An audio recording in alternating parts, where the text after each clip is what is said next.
व्यासाय विष्णुरूपाय व्यासरूपाय विष्णवे नमो वै ब्रह्मनिधये वासिष्ठाय नमो नमः। योगोशतं कनकशृङ्गमयं ददाति विप्राय वेदविदुषे च बहुश्रुताय। पुण्यांश्च भारतकथां शृणुयांश्च नित्यं तुल्यं भवति तस्य चैव। A very good day to the gathering present here. Firstly, I would like to extend my heartfelt thanks to the Visishtadvaita group of Switzerland for having organized this particular discourse with a beautiful storytelling session in such an impeccable format, and of course thanks to a very rarely heard introduction that uses the Sanskrit words in the correct way. So thanks to Jaya Mami for having taken the efforts, and to all the volunteers, to all the devotees of this wonderful Visishtadvaita group, and of course my thanks to the audience in Geneva, and of course I see a lot of people coming from the nearby towns and countries as well. Namaskarams to all of you. The topic chosen for the day is Draupadi, the timeless heroine. Something that's very unique to Mahabharata is its size. It is enormous. It is 1,25,000 verses, which includes the 18 chapters called the Ashtadasha Parvam, right from Adi Parva, and also includes a supplementary portion called as Harivamsham. So put together it is 1,25,000 verses. Sapada Lakshat Grantham is what we often call it. In Mahabharata, of course, the heroine is Draupadi. People rarely doubt on this. Who is the hero? Krishna. I thought this was a question. Arjuna. Okay. Add more characters. Bhishma. He's the Dumbledore of Mahabharata. The overlooked person. Huh? Pandavas, yeah, Arjuna comes in the bracket. Pandavas is like the universal set, Arjuna is a subset. So, I want more subsets. Karna. Okay, so when Pandavas come, Karna comes naturally. Yeah. Gandhari. The hero is? Krishna. Okay, Krishna again. So, as per Geneva Convention, we go by the vote system, is it? So, Krishna has received 2 votes as of now. Well, there has always been a debate amongst the scholars as to who is the real protagonist or hero of Mahabharata. Heroine is fixed. Some state it is Krishna. Looks like Krishna is the hero of Mahabharata because the way he drives the war all the 18 days suggests that without him, bereft of Krishna, the war could have still been happening till date. So, that's one thing. Of course, a few of them state Bhima is the hero. There are a few verses from Mahabharata Tatparya Nirnayam of Madhvacharya which state that Bhima, Vayuputra, is the protagonist of the hero. Arjuna, of course, he was the best of the archers when Sanjaya, the charioteer, as well as the broadcasting and telecasting agent of Mahabharata, when he was asked by Dhritarashtra, Dharmakshetre Kurukshetre Samaveta Yuyutsavaha Mamakah Pandavaschaiva Kim Akurvata Sanjaya. What are my sons and Pandu's sons doing on the war field?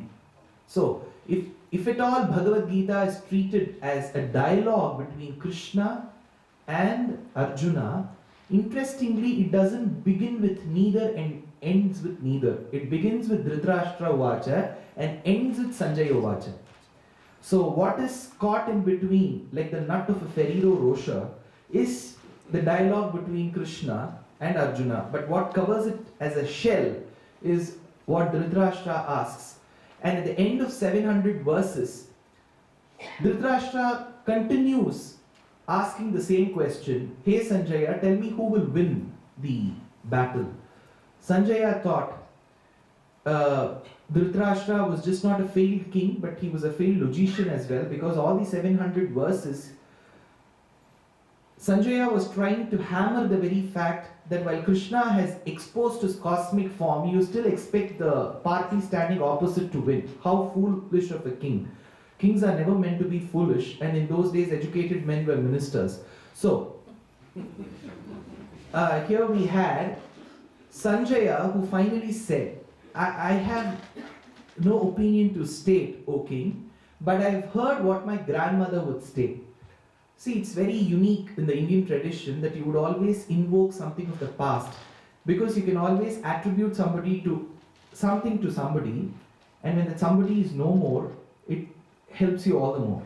So, I'm sure you would have seen advertisements of a certain solution called the Woodward's dry water. So when the child cries, the mother runs to pacify the crying child. While she does so, the mother's mother, the child's grandmother, apparently comes and says, well, this proves the legitimacy of the child. It's your child because you were also crying this way. So, Vyasam Vasishthanaptaram Shakte Pautram Parasharatmajam Shukatatam. So there is a parampara there. So, likewise, Sanjaya tells, I remember what my grandmother used to state. Dhritarashtra asked, I just know you, not your grandmother. Tell me what your grandmother stated. He says, Yatra Yogeshwara Krishnaha. Wherever the man who is mastered the art of yoga, Yatra Yogeshwara Krishnaha. Yatra Partho Dhanurdharaha. Wherever the master of archery called Partha, the son of Pritha or Kunti, who's Arjuna, stays, Tatra Shrihi Vijayo Bhudihi. There rests and rests victory. Dhruvanitir Matirmama. This is the ancient knowledge that have been bestowed upon. So, we have had instances which show that Arjuna was the best of archers, so he could be the hero as well, because he was one of those unique warriors on the battlefield of Kurukshetra who could shoot from both his hands. He was ambidextrous in that aspect of archery. So the person who could shoot simultaneously from two arrows in Sanskritam is called Savyasachi. So Savya, Vakaram becomes Bakaram in Khadiboli Hindi. So Savyasachi becomes Shabhyashachi, who ends up stitching clothes today in India. So that's a different matter. Here, Arjuna is also treated as one of the heroes. So we have Bhima. Some scholars opine that Bhima could be the hero. Some say Arjuna could be the hero. Some state that Yudhishthira is the hero. It may seem surprising to us, but Yudhishthira was one person who stood firm in his decision. While Arjuna kept on lamenting that Krishna, we shouldn't use other tools to prevent the war. It is high time we begin the war. Krishna still said, see, war is the last option. We need to ensure that we use other methods of reconciliation and peace. So he walks up as a messenger to the court of Dhritarashtra to convince Duryodhana. So he uses all possible nuances and tactics that can help prevent a war. But when everything fails, he says war is the only option. But Arjuna has been saying that war is the only option from the start. But when it comes for him to fight, that's when he says, I won't fight. So he's not firm, he's not decisive. Whereas Yudhishthira opines that what Krishna says is right, but when it comes to the matter of war, and we have arrived at the war field, There's no use saying that he's my grandfather and that's my grandfather's brother. So both of us have the same blood group of A positive and our antigens are quite the same. So there's no use of saying that. Probably you should have realized and tested your blood even before samples, even before you came to the war field. Once you've come, you have to still fight. So some opine that Yudhishthira could be the hero. Well, scholars have different things to say. Some said Bhishma, some said Drona. But largely upon a voting or a consensus, people feel that Krishna should be regarded as the hero of Mahabharata. Fine. We don't have anything against Krishna, so let Krishna remain the hero of Mahabharata. But something very unique about Mahabharata is the relationship between the hero and the heroine in most well-known works that we have seen, just not in the Indian civilization, but in civilizations of the West as well, is that they have a romantic relationship. They could either be lovers and then turned into a couple, or they could be failed lovers whose love couldn't mature enough to have an institution of marriage. But here, the relationship shared between Draupadi and Krishna is very unique. They were not lovers. They were neither a couple. They were the best of friends. So, the hero and the heroine are the best of friends in Mahabharata, which itself is very, very unique. Interestingly, Krishna was referred to as Vasudeva in many cases. Because in those days, even if there was a name given to the person, be it the boy or the girl while at birth, you would still refer to the son or the daughter as the son or daughter to their parents. For example, Sati was the name of the daughter, but still she was referred to as the daughter of Daksha. So she was called Dakshayani. Muthuswami Dikshitar begins one of his unique kirtanas with the word Dakshayani. Likewise, Janaka Putri Janaki. Sita was her name because she was born when the plow was used to move the casket on the ground. So when the end of the tip of that plow moved the casket, the tip of the plow in Sanskrit is called Tasi. So when you derive a proper noun from a common noun, you'll have to reverse the word. So Tasi becomes Sita. For example, Guru in Sanskrit means heavy. Guru also means the teacher. Gu swa andhakaraha, rutan nirodhakaha. Gu indicates inner darkness, internal darkness. Ru indicates the process of removing or annihilating. Guru means the one who removes the inner darkness. So Guru is the Acharya or the preceptor, as well as Guru means heavy. So a bird that could essentially carry heavy objects should be referred in Sanskrit as Guruda. But again, since it's a proper noun that is derived, you have to reverse the word's sound. It becomes Garuda. Likewise, we had Sita, but she is referred to as the daughter of Janaka, Janaki. Likewise, we had the daughter of Daksha called Dakshayani. We had the son of Ganga, who was Bhishma. He was called Gangeya. We had Indrajit, who was the son of Ravana. So he is referred to by Valmiki as Ravani. Ashwathama was the son of Dronacharya. So he is called Drauni. In Bhagavatam you get a shlokam. Draunasya viplushtamidam madangam santana bijam kurupandavanam jugopa kukshim gatyatta chakraha matuschameya sharanam gatayaha. So Drauni, Dakshayani, Janaki. Likewise, the son of Vasudeva was called Vasudeva, who was Krishna. But he is often referred to as Krishna as well because he is the dark-hued one. Draupadi's original name was not Draupadi because anybody who is the daughter of Drupada will be called Draupadi. But her original name was Krishna. Yet, suppose in the South Indian tradition, I was mentioning this in Basel yesterday, we have this unnecessary being added to any Pullinga Vachaka Shabdam. We won't call him Rama. Rama! Govinda!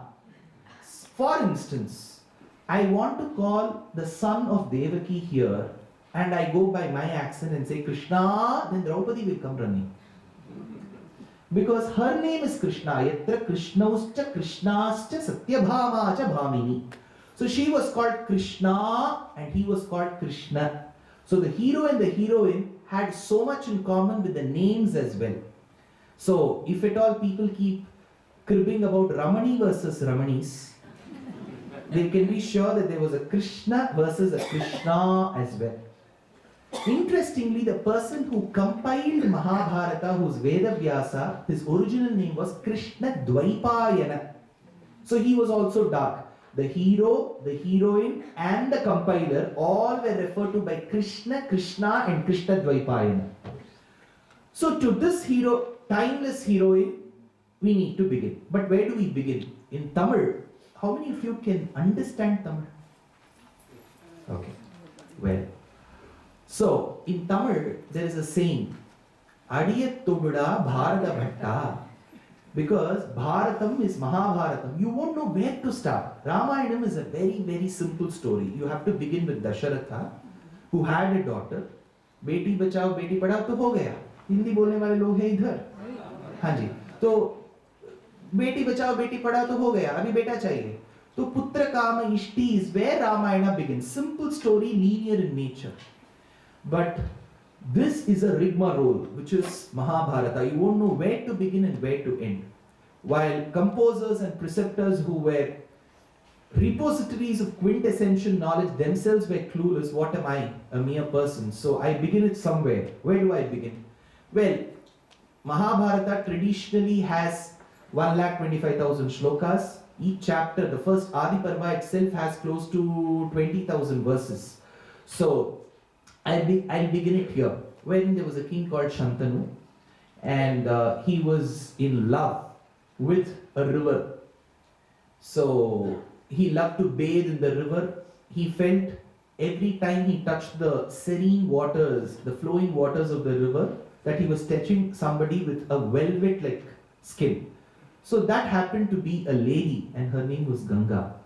So Ganga said, well, if you want to marry me, well, you can. But after marriage, you shouldn't question any of my decisions. It may seem like Kali Yugam, but it was still Dwaparam. So she said, the moment you ask, my attorney will talk to you.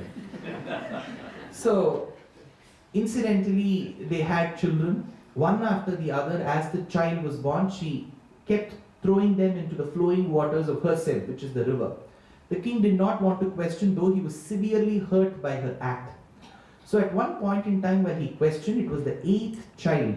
So she said, as a mark of respect, I shall prevent this child from drowning.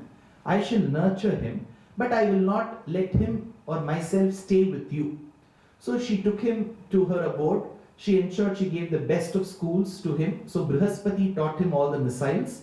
And then the finishing school happened with Parashurama. So after that, while he graduated, the father was oblivious of the fact that this valorous boy was his very own son. So he kept asking this boy who he was, and his name was Devabrata. While Devabrata was of marriageable age, the father decided to fall in love with another woman. Now don't ask me why this is a many-to-one function. Most kings in those days had ample time to fall in love with various women, and the women did not consider it a harm either. So either of them should have raised questions on this. Now let's assume that everything was fine with both the genders. So now this king, he went and proposed to the daughter of a fisherman chief. So his daughter was called Satyavati or Matsyagandhi. It seems that, again, she is said to have had. Now when you deal with Mahabharata, you will be amazed at the enormity of relationships that go crisscross. So you'll be worried about the morality and the issues of fidelity there. But every time I say this, I feel people can relate it to it more, because when everything is idealistic, people feel it's a fairy tale. So when everything resembles things that happen in the current and in the last few generations, people may feel that Mahabharata is still doable and happenable. So, we had this lady prior to marriage who was ferrying a rishi from one bank of the river to the other. This rishi fell in love with this lady, and he apparently told her that I need to gift you. It was a first time meet, right? It was proposal. A lot more can happen over a cup of coffee, and if it's not coffee, it has to happen over a yardley scent. So he said, I'll give you something that will make you fragrant from miles away. So this was a unique boon that he granted. So this fisherman's daughter developed a unique effervescence that could be smelt from miles away. So she was called Matsya Gandhi. And this Matsya Gandhi produced a son who was Veda Vyasa through the Rishi without her father's knowledge. Well, now this Satyavati is whom Shantanu was in love with. And Shantanu had a son of marriageable age. So while the the lady's father suggested that only if you promise that your existing son will not become the next monarch, will I give my daughter, the king was very confused. So he came back home sad. So the son wanted to understand what could have made the father unhappy. The best secrets of a house are known to the driver in India. So, in Tamil Nadu we call it Chidambara Rahasyam. So, there the driver may not know, the son may know. So here, he went to the charioteer and asked what could have happened. The charioteer suggested that the father was in love with the fisherman's daughter. So this boy goes and promises the chief of the fisher folk that I shall remain a brahmachari from today. Adya me, he tells. So there are 2-3 instances in Mahabharata which has coaxed our logical acharyas to conclude in their magnum opuses like Sri Bhashyam that Bhishma Acharya was not a brahmachari, he was a grihastha. As per all our acharyas, because he was entitled to perform Agnihotram. And Agnihotram is a certain fire ritual only which a grihastha can perform, a brahmachari cannot. So that's a different topic altogether. Now, the moment he promised that I shall be a brahmachari from today, I shall practice celibacy from today, then he was called as the man of the biggest vow. So he was called Bhishma. Incidentally, Satyavati, his stepmother, produced 2 sons called Chitrangada, Vichitravirya. Mind you, Mahabharata has 1600 character names, at least 7 times more than Harry Potter. So even if you put the names of the Half-Blood Prince and the Deathly Hallows together, it will still be 7 times more. So J.K. Rowling may have to sit through the lecture to create something bigger than Harry Potter to match the standards of Vyasa. Here, Chitrangada was dead in a battle. Are you following? Yeah.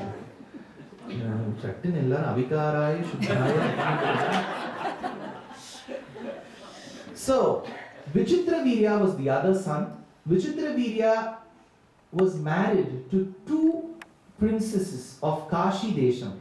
The first princess was a very, very bold one. She was Amba. She said, I'm in love with somebody else. I've already changed my relationship status on Facebook, so I can't go redo it. So let me alone. So then the rest of the 2, Ambika and Ambalika, were married to Vichitravirya. In a few days, Vichitravirya was dead. So while they needed sons for the kingdom, Satyavati ensured that she brought her other son called Vedavyasa, with whom they had relationship, and they produced sons called Dhritarashtra and Pandu. While one was blind and the other one was anemic. Pandu means very fair and anemic as well. So they wanted to have a healthy child.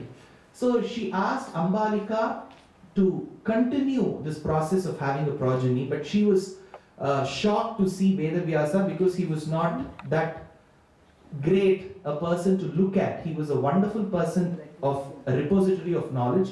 He was, as per her standards, he was brains with no beauty, but she was she was not bothered about him telling her the vice versa. So, so she sent her maid servant to the chamber of Vedavyasa, and thus was born a boy of immense knowledge. His name was Vidura. See, in Sanskrit, you have to be very careful with the pronunciation. It is Vidura and not Vidura. Vidhuram in Sanskrit means a widower. Vidhava means a widow. Madhava means a husband to Mahalakshmi. It is neither Vidura nor Vidhava. It is Vidura. So Vidura was born. So now Dhritarashtra was married to the daughter of Gandhara Desham. She was called Gandhari. A free package along with Gandhari came her brother Shakuni. So in Tamil you call it Sidanam. So Sidana Vellati mani kuda. She is regarded as one of those persons who made a great sacrifice. While she was not blind, she ensured that she will not give any complex to her husband who was born blind. So she ensured that she tied her eyes throughout her life, except for one instance where she had to protect her son Duryodhana on the penultimate day before the Mahabharata could conclude. Now, we will stop at some point with the history, because now I have to get to Draupadi, because I have to keep the foundation right. One great philosopher in Tamil tradition called Vadivelu says, foundation weaker, basement weaker, building strong. Mahabharata get a So, to keep the foundation intact was this history. So, we had Gandhari marrying Dhritarashtra, and while she was pregnant, this king had a relationship with a maidservant. So they had a son called Yuyutsu, who was the 101st son and 102nd child, because one was a daughter called Dushala. On the other hand, Pandu was married to the adopted daughter of Kunti Bhoja Maharaja. So she was called Kunti. She was essentially the biological sister to Krishna's father Vasudeva. So she was the Attai. ಕನ್ನಡದಲ್ಲಿ ಹೇಳುವಾಗನೂ ಅತ್ತಿಗೇನೆ ಹೇಳ್ತೀವಿ ಅಲ್ವೇ? ಅತ್ತೆಗೆ ಏನು ಹೇಳ್ತಾರೆ? ಅತ್ತೇನೆ. ತೆಲುಗು ವಾರು ಉನ್ನಾರ ఇక్కడ? అత్తగారికి ఏం చెప్తారు? అత్తయ్య. అత్తగారు. ఓకే, గారు. తమిళ్లో అత్త. हिंदी में बुआ, बुआ, attai, attige, attagaru, all same. Now she was not in English. It's very simple. Aunt. Next door lady is also my aunt. My mother-in-law is also my aunt. My attai is also my aunt. My chitti is also my aunt. So it is one way Advaitam. No second. So we had Kunti Bhoja Maharaja's adopted daughter, who was Kunti, who was married to Pandu. Then he also married the daughter of Madradesham. She was called Madri. Now, at one point in time, Dhritarashtra had this thought, because I am blind, I am not made the king, but my younger brother is made the king. So he wanted to ensure that he produced a child first, so that at least the child could become the monarch. While Gandhari was pregnant is when Pandu was cursed in the forest by a rishi that through a physical relationship with his wife he will not have children. So she had to invoke the blessings of deities in the celestial world. That is when Yudhishthira was born by Dharma's grace. The moment Gandhari got to read the WhatsApp message about the birth of Yudhishthira, she pounded with two of her fists on her womb. So the fetus is said to have fallen down, and then Vyasa, who is also a medical practitioner as per Mahabharata, came and split them. So I still don't know how a blastocyst, which then turns into a fetus in the amniotic sac, can get split. Probably at a younger stage you can do that when the mother has too many eggs, and where you kind of fertilize every egg. In either case, this was made into 100, but she said, I want a daughter too. So there was an XX allele that was created besides the XY. So she was called Dushala. In either case, the son born to Kunti was again elder to Duryodhana. But Duryodhana was quite the same age as the second son Bhima. And Krishna was born 3 years after Yudhishthira was born. You should remember the time period, because as per Shastram, if you have to fall at the feet of your Attai's son, Attan, there will be one name in the regional language. The Attai's son, if I have to fall, he should be minimum 3 years elder to me. So Krishna wanted to ensure he falls at the feet of Dharma, so he was born 3 years later. Now, Madri was a spectator to this. She did not know the mantra. So she asked her husband to go learn that mantra and come. So Kunti knew that if this mantra is taught to Madri, she may end up using it many a times and she may have more children. In those days, the more number of children you have, the wealthier you are. So that's quite vice versa of today. So the lesser you have, the wealthier you are. So Kunti wanted to ensure that Madri doesn't misuse this boon. So she said, my dear husband, go teach her this mantra, but she has to use it only once. What she intelligently did was she invoked the blessings of Ashwini Devatas who are twins in nature. So she had Nakula and Sahadeva. Now we have 5 here, 100 plus 1 there. There's one flashback to Kunti's previous life as well, that we will not get into as of now. Now, the 5 sons, because Pandu and Madri were dead when they tried having a physical relationship. So all the 5 children were under the guardianship of Kunti. On the other hand, there were 100 sons to Gandhari. 100 plus 5, whichever is the case, they wanted a teacher who could manage all of them. Teaching is secondary. Managing the 105 is the first thing. So that is when Bhishma set on a sojourn. So he wanted to check if somebody could be the teacher. That is when he spotted the son of Bharadwaja Maharshi. Bharadwaja's son was called Drona. You know what does Drona mean in English? Any idea? Drone. Drona in Tamil translates to a container, which is a arakapudi. ಕನ್ನಡದಲ್ಲಿ ಹೇಳುವಾಗ ನಾವು ಕನ್ನಡದವರು ಇದಾರಲ್ವಾ ಇಲ್ಲಿ ಇದಾರಾ ನಾವು ಇದು ಅನ್ನನ ಇಡಬೇಕಂದ್ರೆ ಕುಕ್ಕರಲ್ಲಿ you measure it, right? The measuring brass vessel is called arakapudi. That's called dronam in Sanskrit. Measuring cup. Measuring cup. So, in the regional language, you will have a name for it. Now, in English, you can also translate it to a petri dish. Petri dish is where in vitro fertilizations generally happen. So Drona would have been one of those rare cases of an in vitro child, an IVF child in those days. Because Drona itself means the one who has grown outside the mother's body. So Drona, he was married to the sister of another interesting person called Kripa. Kripa had a sister called Kripi. So this Kripi was the wife to Dronacharya. Dronacharya, while he studied under his father, you should all remember the character names, because as I say, you will come across at least 100 characters today. I can't help it, because that's how Mahabharatam is. Bharadwaja Maharshi, who was the father to Dronacharya, was a teacher too. So his son could have studied under him. Alongside, the prince of that kingdom also studied, who was Drupada Maharaja. So Drupada and Drona were classmates. So they used to take the compass and used to spoil the benches. All school property was spoiled by them.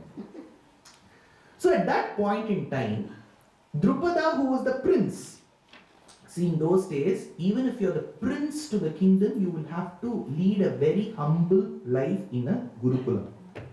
So this boy was friends with Drona. So he apparently said, when I grow up and become a king, I will give you half my kingdom. So Drona immediately recorded that something.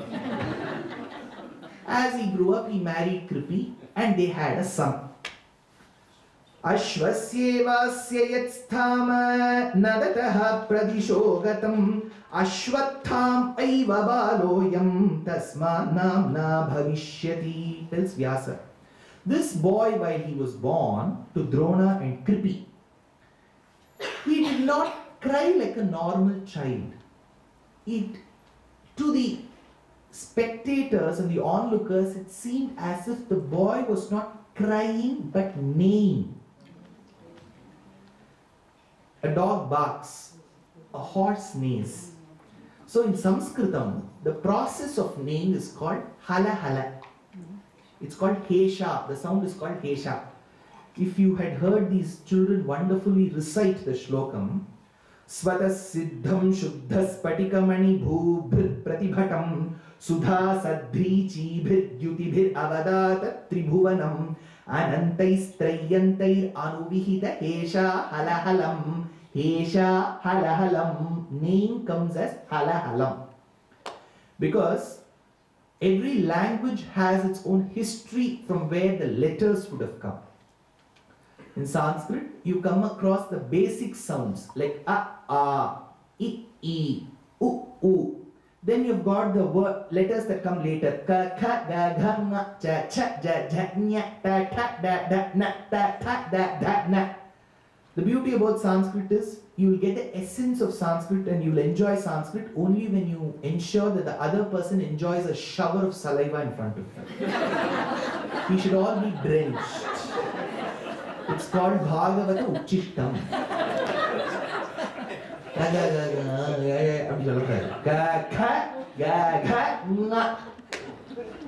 So Vedanta Deshika intelligently deploys such letters in Raghuvira Gadyam. Kratuhara Shikhari Kantuka Hrityunduka Jagadiruntuka Jitahari Danti Danta Danturorota Dashavadana Damana Kushala Dashashata Bhujamuka Nirpadikula Rubira Jada Harita Pututara Tata Pita Pitrika Bhugavati Sugati Vihati Kara Nataparu Vishu Pariga.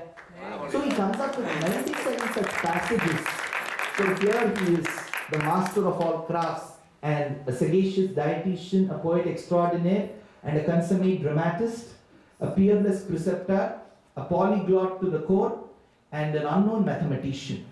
So he's all in one. So here he says Hesha, because these letters in Sanskrit, how do you get them is, when you start with Kakha Gaganga, you have to marry them with the initial sounds. A, A, I, I. So, Ka plus A is Ka. Ka plus A is Ka. Ka plus I is Ki. You may be wondering, is this a grammar class? So, Ka Ka Ki Ki, Ka Ka Ki Ki, Ga Ga Gi Gi, Ga Ga Gi Gi. So you've got 256 letters. That is why pronunciation in Sanskrit is done the way it is written. For example, we have this question often in English. Philosophy. Why is P silent? We have a question. Why can't it begin with F? But Ren and Martin are two Prapanna Jana Santana Kutastas who will not let us start. P has to start. Why is PUT put? Why CUT is not put? We don't know. Whereas in Sanskrit, you pronounce the way word is written. Kamalam is Kamalam. In English, we come up with unique rules. Proper noun can be pronounced any way. So we don't know if it is schedule or schedule. If I go to the US and say this is the route, no, this is not route, it's route. So when I come back to India and say route, what route? This is route. So, salon, saloon, tired of these words. And every time the Microsoft Word corrects my favor, F-A-V-O-U-R, underline. Then I have to take that U. Then F-A-V-O-R, that is only what Word accepts. So all these complications don't arise in Sanskrit because of the enormity of the alphabets. English has 26 alphabets. So you can make permutations only within them. This has 256 letters, not an alphabet. So here, hala hala ha. the sound of a horse can be split into two, hal and ahal. Hal and ahal means consonants and vowels. So when the horse neighs, you get the right form of vowels and consonants, thereby knowledge has come from the horse's neighing. That is why Hayagriva is treated as the core of knowledge. Even in English, when you want the truth to come out, you say, let it come from the horse's mouth. Yeah, probably somebody would have had devotion towards Hayagriva. Now, Ashwathama neighed like a horse. So he was called Ashwathama, like a Ashwam. This boy, while he was a little kid going to school, the parents couldn't even afford milk. So what she used to do is, the mother, she used to steam rice. And the starch water that comes out, which is kind of translucent and may appear white, was given as milk to the son. While the others said, we are all having Ovin milk, we are having Nandini, we are having Heritage. What is the milk here? Milk. So we'll give that some name, Swiss milk. So, we are all having that milk, you are having fake milk. So this boy went and told his father, why should you be duping me? The father said, I cannot afford real milk. So he said, do something so that our living standards get better. That is when the father was able to remember the promise made to him by his childhood friend, who was now the king, called Draupadi of Panchala Desham. So he went to the court of his friend king Draupadi and said, Draupadi, very happy to meet you. I've got some dhoklas. Take it for your wife. Now please give me half your kingdom. The king asked, who are you? Both of us are friends on Facebook. You don't even know. I don't sign into Facebook these days. I don't have time for social media. So immediately he said, I will not be able to give. That is when he said, Na daridro vasumato na avidwan vidushasakha. The king said, how is it ever possible that a person who is living in destitution wants to make friends with the monarch? Can poverty and elitism go together? Avidwan vidwancha. Can a person who is absolutely devoid of scholastic achievements go well with a scholar? If you ask for friendship with me, it is akin to a person in poverty who wants to seek friendship with a person who is sophisticated. It can never happen. Na shurasya sakha valibaha sakhi purvam kimishyate. That is when he thought, I will ensure the downfall of you, Draupadi. And he leaves the kingdom. On his way back, he sees the sons of Dhritarashtra and Pandu playing in the garden. Apparently their ball falls into a deep well. And the well has water.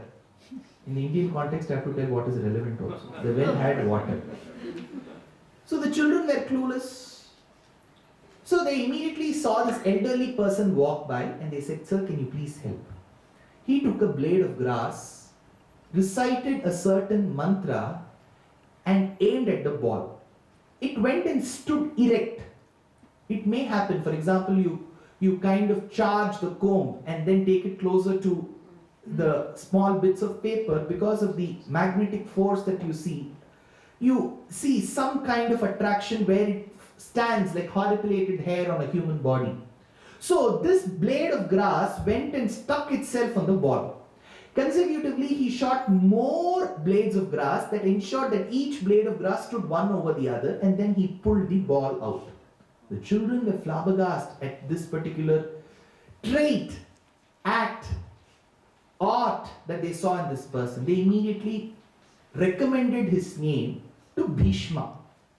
Bhishma, who was on a lookout for a proper teacher who could manage and teach them, recruited him with a certain package and said, you will get all these benefits. We will give you house, tax free.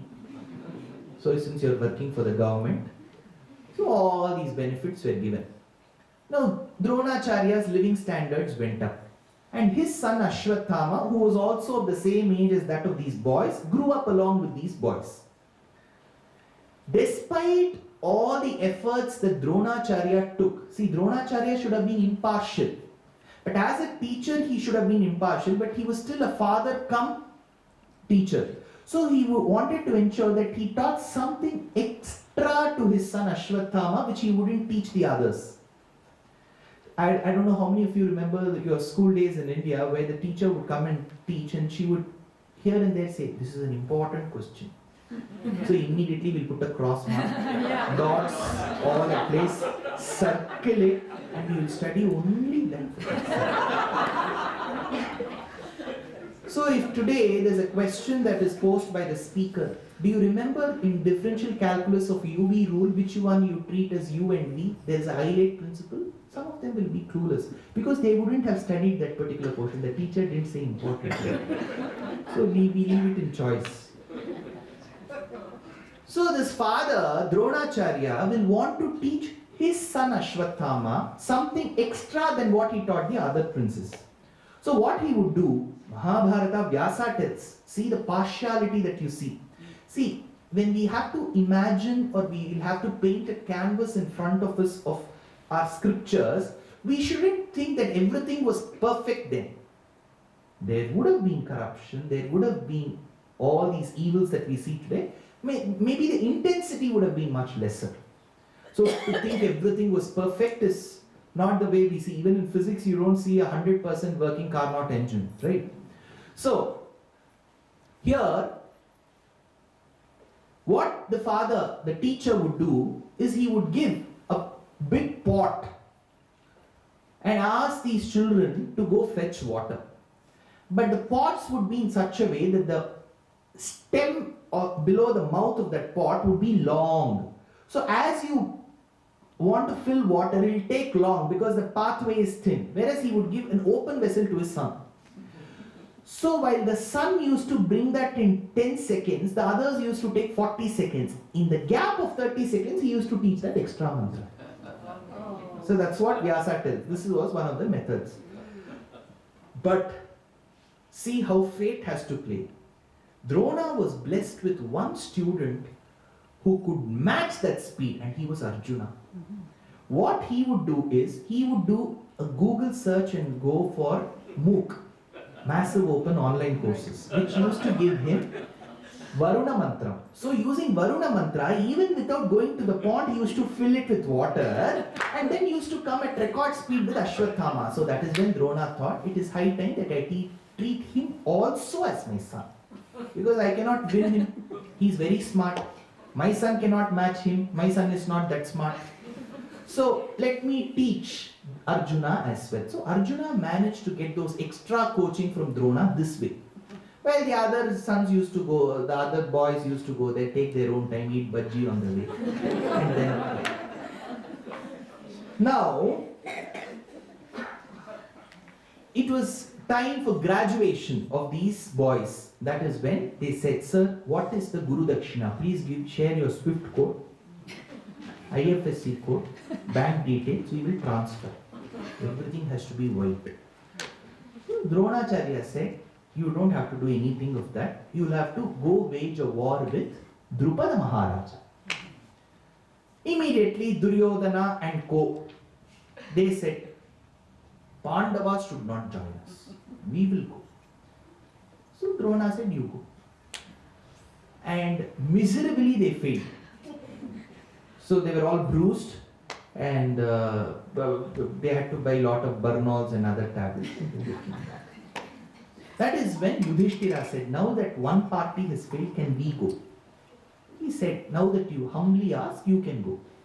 So Arjuna said, let my eldest brother Yudhishthira be stationed in the chariot. Let Nakula and Sahadeva walk by the sides of the wheels of the chariot, because in those days weapons were kept in the chariot, and the person who is fighting opposite me will want to attack my charioteer, horses and wheels. Because in either case, if the wheels are attacked, the chariot will go for a toss. If the charioteer is attacked, my chariot can't go any front. The horses are attacked, there is no use of the charioteer. So they will want to attack. So he thought, let me safeguard my brother. Nakula and Sahadeva have to protect the wheels. Bhima has to protect the horses. I will protect Yudhishthira. So he marched. Just 5 people. They marched towards Drona. Towards Drupada. Now, at one instance, Drupada couldn't even see where was the gap between Arjuna fitting the arrow in the bow and striking it, because you take some time, right? Slow motion. In those days, Telugu movies, you had N.T. Rama Rao, who used to come on the battlefield, and then Ranga Rao will be standing opposite him. So main battle used to happen, he'll come with a ragam. Oh Rama! He'll sing 10 minutes. So we are seeing battles such as that, then slowly the arrow will come. In those days, VFX, slowly, like our sparks from the sparklers of standard fireworks, you will get some sparks.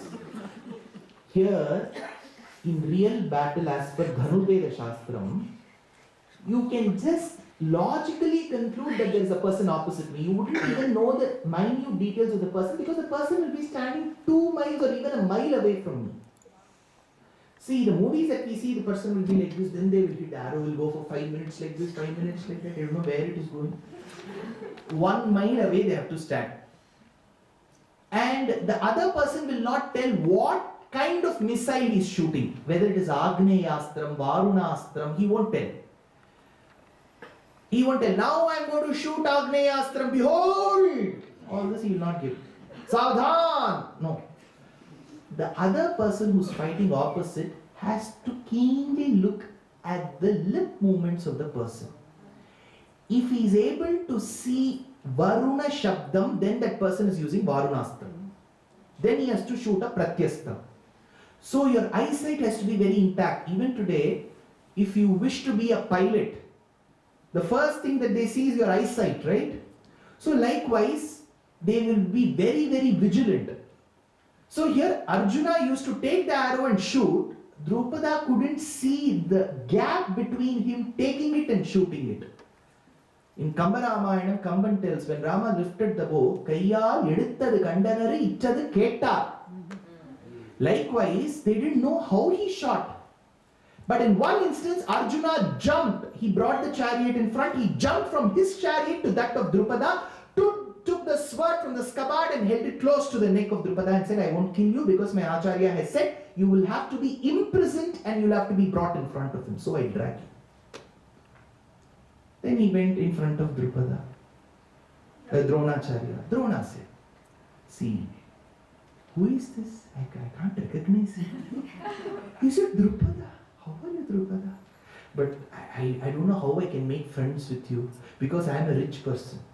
You are a poor person. Because once I have won over you, your kingdom belongs to me. So I have become rich, you have become poor. So, but I want to be friends with you. You have only said that a rich man can never be friends with poor man. Let's be equal. I'll take half the kingdom, I'll give you half the kingdom. So half the kingdom he took, and the other half he gave with the capital called Kampilya to Drupada. At that point in time, Drupada thought, I should have a son who can kill this Drona. He has caused this humiliation to me. Mahabharata is full of revenge and avenging. Nothing can get better than this. This is the best avenger you can ever see. So, that is when he approached 2 rishis. The first one was called Yaja. He approached Yaja and said, please perform Putra Kamayishti so that I have a son who can vanquish Dronacharya in the battle.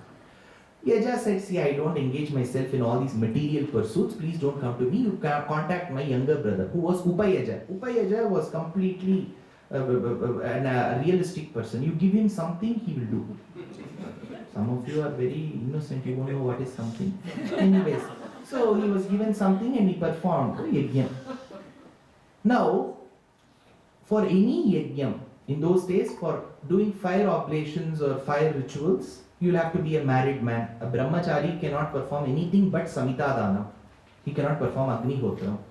Second, only if your better half sits by you, you can perform the fire ritual.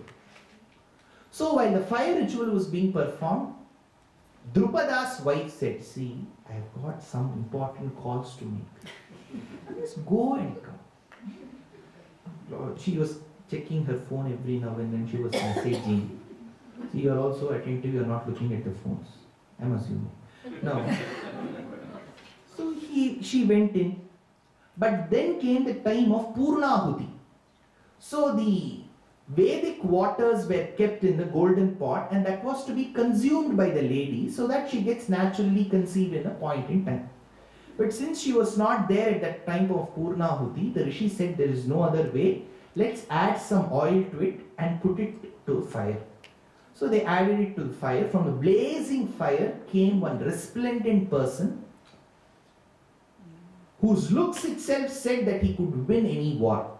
That is where Jwala Varno Ghora Rupaha Kiriti Varma Chottamam, when this boy emerged, he emerged as a prince. So there was no worry for the father to put him to kindergarten, elementary. And the boy emerged itself. He was a full-fledged eligible bachelor. So next stage was marriage only. In the school, should be quiet.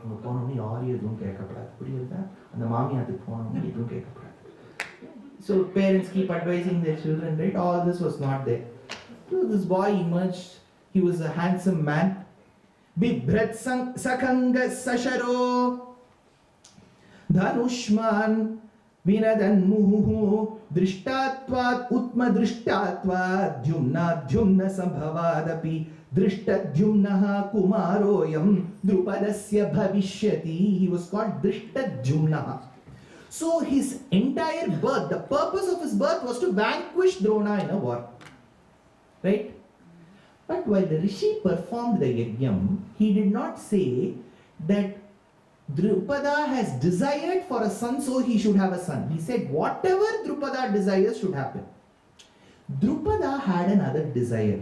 As much as he wanted a son to vanquish Drona in a battle, he wanted a daughter who could marry the best of warriors he had ever seen in his life, called Arjuna. So after this boy emerged and they were to complete the entire place and clean the premises, came an again blaze. And from that emerged the most beautiful of women. She was completely dark. See, Indian civilization has always believed that beauty comes with the qualities and the characteristics of a person. One. Second, with the appearance, it doesn't matter which complexion the person is. We have seen beauty in dark, in black. Who is Krishna? He is black. So if you take the ultimate Almighty in Sanatana Dharma, he is called as the dark-hued one. Gagana Sadrisham Meghavarnam Shubhangam.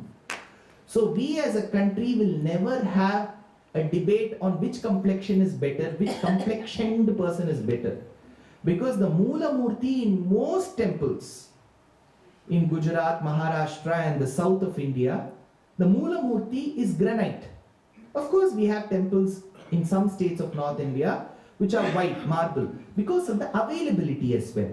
Because Rajasthan and parts of Madhya Pradesh have marble hills. So what is available is what is construed. For example, if you take a Puri Jagannath, it is wood. And that wood idol is movable and there is no Prana Pratishtha which is done and it keeps changing in a certain period of time. And the rest of them are buried. So this all is based on Agama Shastram and Sishtacharam. Nevertheless, the Moola Murti is dark. Kariyan oru kaalai. So black beauty. So came Draupadi. Kumari Chapi Panchali. Panchali, the name has nothing to do with Pancha. Panchalam is the name of the province. So she is called Panchali. Kumari Chapi Panchali Veda Madhyat Samuthita Subhaga Dashati Yangi Swasitayata Lochanaha Iyana Padma Palasakshi Neela Kunjita. Feedback. Neela Kunjita Murdhaja Tamratunga Nakhi Subhru Charupina Payodhara. So she had beautiful nails, she had a slender waist, she had moon-like countenance, she had a blemishless face, she had sesame flower-like nose. These are all descriptions given by the poet. It could be treated as atishayokti, exaggeration as well. In whichever case, she was beautiful. Manmel oruthi arakkar kulammaala pirandalva manudal, tells Villiputturar in Tamil Bharatam. So as she emerged, the king was surprised but happy as well that his inner desire was also fulfilled. So he took her to his kingdom, gave the best of jewelry to her. The women wanted to adorn her. So that is when a group of women, hairdressers, Sairandhika they all got together and they wanted to adorn Draupadi. So in Bharata Champu, a Champu Kavyam, Champu in Sanskrit is a unique combination of Padyam and Gadyam, prose and poetry. So they wanted to adorn her, so they kept this string attached with a chutti. It is called Neti Chutti. What is Neti Chutti? You have to Google and see. I don't know the translation. In English, what is it called? Hair string. Oh, it is one long. It's an ornament. An ornament. Okay. So, it is called Neti Chutti. Then there is an ornament which women wear here. It is called Vanki. What is Vanki? We don't. So you search for Vanki, you get in Sukra Jewelry in Chennai. So then there was this beautiful studs. For that there is one mortar. What is mortar? So that the weight of that particular ornament is borne. So all this is there in traditional jewelry. So India is a yellow metal loving country. So you will want, if you go to Kerala marriages especially, you will have to remove the jewelry and search for the face of that girl. Somewhere you can find. So she'll be carrying more, the jewelry weight will be more than that of hers.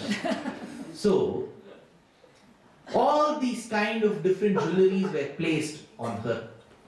Then they took the gem-studded girdle, which is Mekhala, Uddiyanam. In Sanskritam, it is called Mekhala. Kati dhatita Mekhala Kachita mani khandita Patalanina Vibhrajamanam Kutila pada ghatita Sankula shinchite natam Chatula natana Samujvala Vilasam Bhavayami Gopala Balam Mana Sevitam Tapadam Chintayayam. Annamacharya tells that the girdle which Krishna wore with the bells that were jingling rhythmically while he held the ball of butter that would melt with the scorching rays of the sun and the drool that would come out of his mouth because he couldn't touch the butter while it was at hand is the canvas with which I would like to see the Lord in front of me. So it's a girdle which is called Mekhala. It is also called Kanchi. Kanchi also means Uddiyanam. Incidentally, we have the latitudes and the longitudes, which we call them imaginary lines, though they are coordinates for us to determine geographical positions and astronomical positions. We have latitudes and longitudes. So if at all we believe, if at all we believe that Earth is Mother Earth, then the girdle that passes through her hip passes through a city which bears the beauty of gem on it. So it's called Kanchi. So we believe that the girdle of Mother Earth passes through that city. Kaha Anchita Kanchi. Kaha also in Sanskrit means Brahma. The place where Brahma worshipped the Lord is called Kanchi. Dvirada Shikhari Sinna Sadmavan Padmayonehe Turagasavana Vedyam Shyamalo Havyavaha Kalasha Jaladhi Kanya Vallari Kalpashakhi Kalayatu Kushalam Naha Kopikarunya Rashihi, tells Vedanta Deshika. So this lady had to be adorned with the gem-studded girdle on the hip. But then came a $1 million question, where is the hip?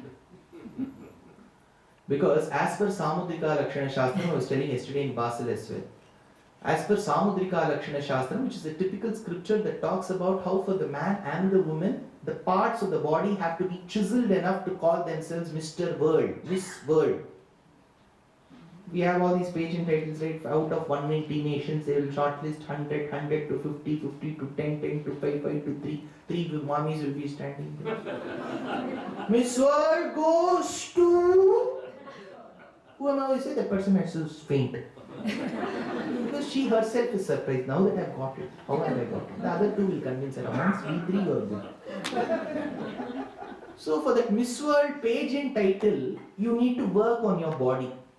So Shastram tells that the hip of the man and the woman should be so very thin that you should look invisible from a distance. That's the only visible portion today. First, if I go to the doctor, he checks my sugar level. I don't know what do you call it here, HbA1c, we call it in India, 3 months average. So, they will check here, sir, you have to reduce, sir. That's why I started wearing kurtas. People will ask, why are you not wearing Angavastram? Because people after the lecture, they say, sir, I'm going to wait for it. So I don't want to undergo any of these embarrassments. So if I cover my body with a kavacham, so they wouldn't know where the fat lies.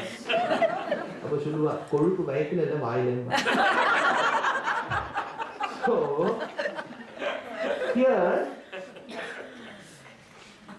her hip was missing. Incidentally, you all know that there is a beautiful work by one of the celebrated poets in the Tamil tradition called Thiruvalluvar's Thirukkural.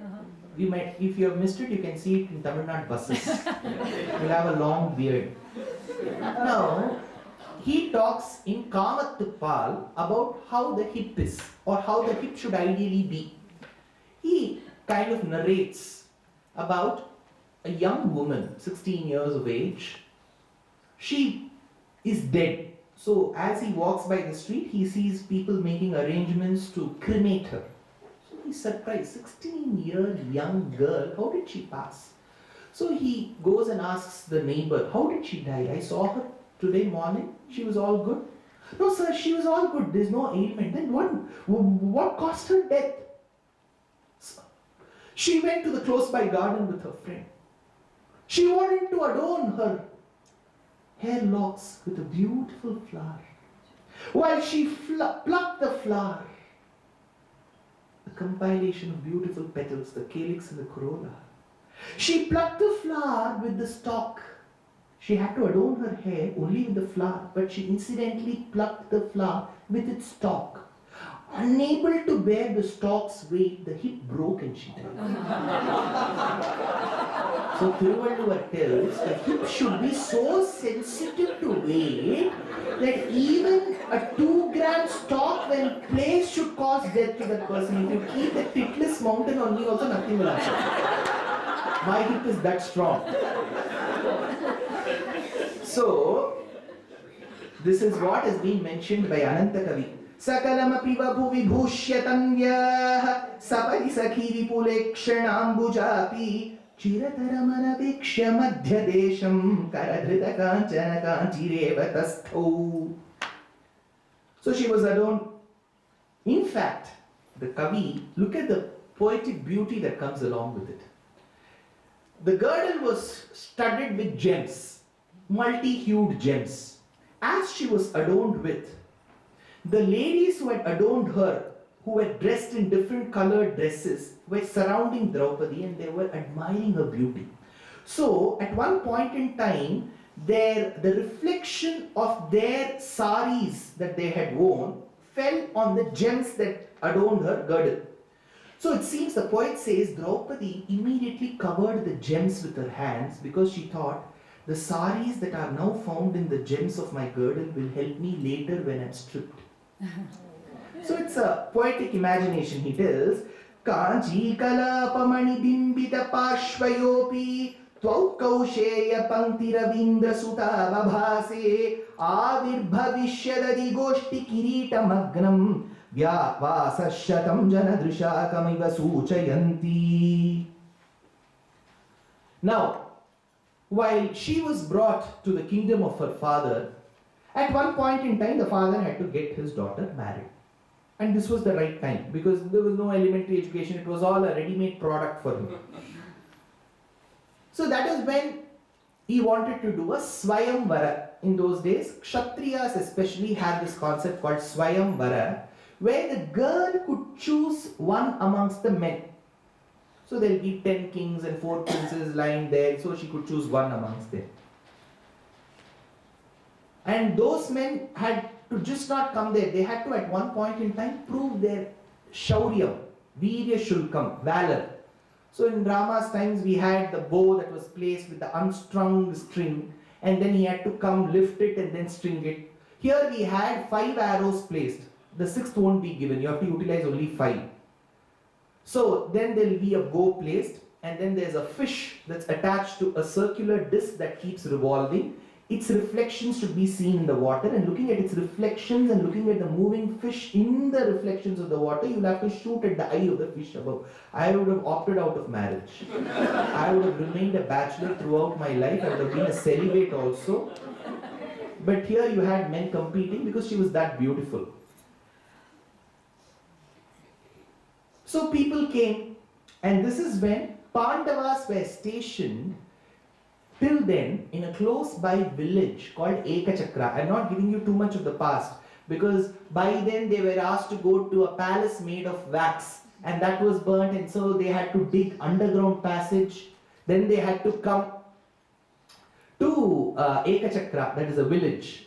And incidentally, though it may not match geographically, incidentally, the villagers believe that the Ekachakra village today is in Karnataka. But geographically it wouldn't match because most of it happened in the north of India, Pakistan, parts of Tibet and Afghanistan. So very tough for them to imagine having Bisibede Bath in Namuralli. Adrenuve Hasan Pakkadalli Belawadi anta ಒಂದು ಜಾಗ ಇದೆ ಕೇಳಿದ್ದೀರಾ ಬೆಲಕವಾಡಿ ಅಂತ ಒಂದಿದೆ ಅದು ತಲಕಾಡು ಪಕ್ಕ ಬೆಲವಾಡಿ ಅಂತ ಒಂದು ಜಾಗ ಅದು ಬೇಳೂರು ಹಳೇಬೀಡು ಪಶ್ಚಾತ್ ಶ್ರವಣಬೆಳಗೊಳ ಮತ್ತು ನುಗ್ಗೇಹಳ್ಳಿ ಆ ಪಕ್ಕದಲ್ಲಿ ಇರೋ ಒಂದು ಜಾಗಕ್ಕೆ ಬೆಲವಾಡಿ ಅಂತ ಹೇಳ್ತಾರೆ. So Belawadi people believe that is Ekachakra Nagar. In whichever case they were stationed there. So then Bhima had the power to vanquish a demon, an ogre called as Bakasura. And then to escape the people's publicity there, people started erecting statues. Puratchit Talevar Valga! Valga! In Tamil Nadu, Valga. Valga. So now they thought, let's not cause this a controversy, and then they moved towards Ganga. That is when Dhaumya was their priest. So he received a message that Swayamvara of Draupadi was happening in Panchala Desha. So Dhaumya said, you guys can compete. But these guys said, see, in paper it has come out that we are all dead. So, but you can go in the disguise, wearing the invisibility cloak. You can call yourselves as Brahmanas and go. So these guys went there.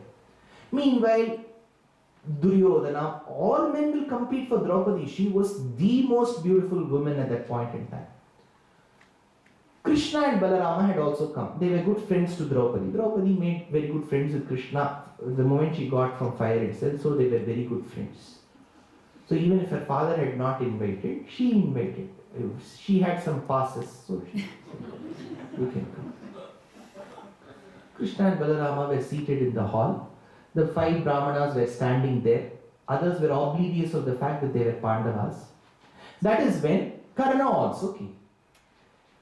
Karna as a character in Mahabharata, as projected by Vyasa, is not that heroic and that holy as what we see today. Today there is one movie in Tamil tradition, Shivaji Ganeshan actress. Ennui thori ullathil nalla ullam. Avina mami alara. super singer, that person sings, they cry.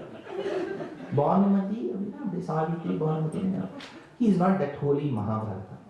He is not a person with a good character as well, as per Mahabharata. So let's park Karna somewhere. Now this Karna came and wanted to show his valor, but Draupadi said, see, I don't know what is your family background. You have been nurtured by somebody, but we don't know who has given birth to you. So I may not be ready to marry a person who does not have a proper family background. So he had to trace back. When everybody else failed, this is when Arjuna out of the crowd said, can I try? That is when people said, she is a Kshatriya Stri, you are a Brahmana. How can a Brahmana marry a Kshatriya? That is when they said, no, in unique cases you can have exceptions. See, Parashurama was born as a Brahmana, but he developed Kshatriya characteristics. On the other hand, Vishwamitra was born a Kshatriya, but he developed Brahmana characteristics. So there could be some exchange programs as well. So he said it's okay. There are many cases, precedents. In Indian judiciary we say, similar case was heard in 1961 by B.B.N. Mishra in Allahabad High Court. So he said and gave this judgment. After having said this, I want to talk to B.B.N. Mishra. No, he's dead. So now you cannot ask, there's a precedent, that's all I can say. So immediately, what they did was, they said, okay, you try it out. Arjuna took the first arrow, looked at the reflections, shot at its eye. Arjuna never had this question of concurrent titer value in titration, chemistry. We may not get the same value in two consecutive titrations. So that is why we take an average or come up with a concurrent titer value. But his value was always right. See, while I used to do salt analysis and titration, it was even different. We used to make very good friends with the lab assistant. I will tell her, I will buy you 2 adirasams. She was fond of adirasams. So if we go inside the room where they will give the glass with some salt, we'll ask her, what salt? Because if you get colored salts, it's easy to do salt analysis. If you get colorless salts, it's very tough. You won't know whether it is sulfide or chloride. Then you have to do a chromite chloride test to determine that value. Whether my education has been utilized in corporate life or not, at least for discourses, it is not true. So that analysis would be done. So we made friends and we got 50 out of 50 in practicals, and somehow I got an engineering degree. They gave me 1 degree out of benevolence. Now, immediately Arjuna won. And the king was finally happy. Finally, my daughter is getting married. It doesn't matter to who. I will ensure that I give the best of facilities to them. So he said, you take. But then these people resisted. That is when Arjuna prayed to Krishna.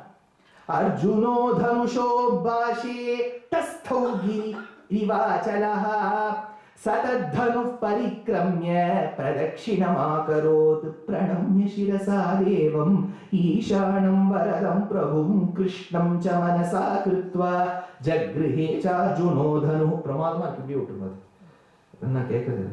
monitor. So Arjuna thinks of Krishna. Krishna is seated there. Now, Balarama has no idea. He's a poor, nice brother, but he won't know about Krishna's tactics. Krishna is a part of many groups, secret groups like Priory of Science also, he doesn't know. So here he asked, you tell me, why are you looking at that man who shot at the fish so intently? Krishna said, see him without the beard. So you see him like this. The moment he saw like this, forensics said it was Arjuna. Who is this Arjuna? Still not dead. So now Arjuna took Draupadi to the hermitage where they were staying. Kunti was cooking inside. She was cooking something dal bati churma. So that at that point in time, the 4 brothers were stationed inside the hermitage. Arjuna had come. He said, Mate, I have got a bhogya vastu. Like every day they would say, seeking alms he would go. Out of sarcasm, he said, I bought a bhogya vastu. As usual, the mother, a social media person, she said, share.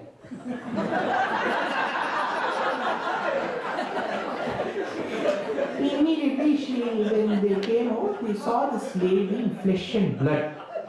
mother reprimanded Arjuna. She said, first of all, you shouldn't treat a woman or a man as a material.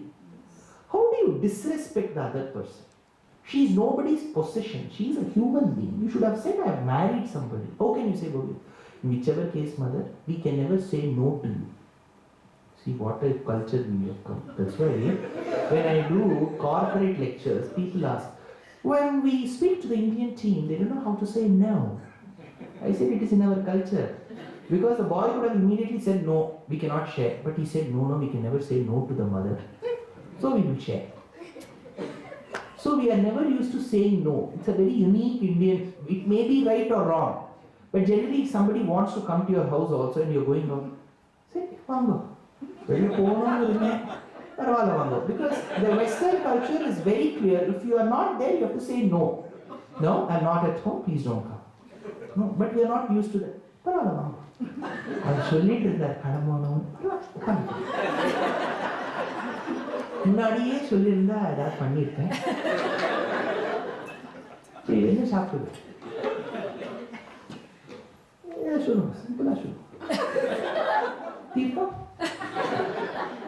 So we don't have this concept of saying no. We said, okay, let's all marry. That is when Yudhishthira's counsel was sought. Because they had seen many people around where the man was married to many women. But there was no precedent for a woman marrying many men. Of course, on the dictionary you can see a polygamy and a polyandry. But has that been implemented? Do you see that in reality? That is when Krishna came. He knew where he was. He has got that secret map. So he will follow the footsteps and he came. And he said, don't worry. There were two cases. A lady called Jatila who had married 7 men before him. And there was a lady called Padmalochana or Kamalalochana who was married to 10 Prachetas. 10 and 7, you are just 5. Easy. But as per the mantras in a Hindu ritual, first of all, the lady who is getting married is married to the groom as the 4th husband. In any ritual, if at all you have the opportunity to perform Hindu type of ceremony, then you will notice that the mantra says that the girl is married to Soma, the moon, then Gandharva, the lord of entertainment, then Agni, the one who gives energy. Agni ide purohitam yajnasya devam ritvijam hotaram ratnadhatamam. Rigvedam begins with this. Agni ide. Agni is heat energy. So for us, energy comes from heat. Energy is what is used for most purposes, right? So these are the 3 husbands to the lady because they kind of help her in different stages of life. Soma is the one who is beautiful. Gandharva is the one who gives entertainment.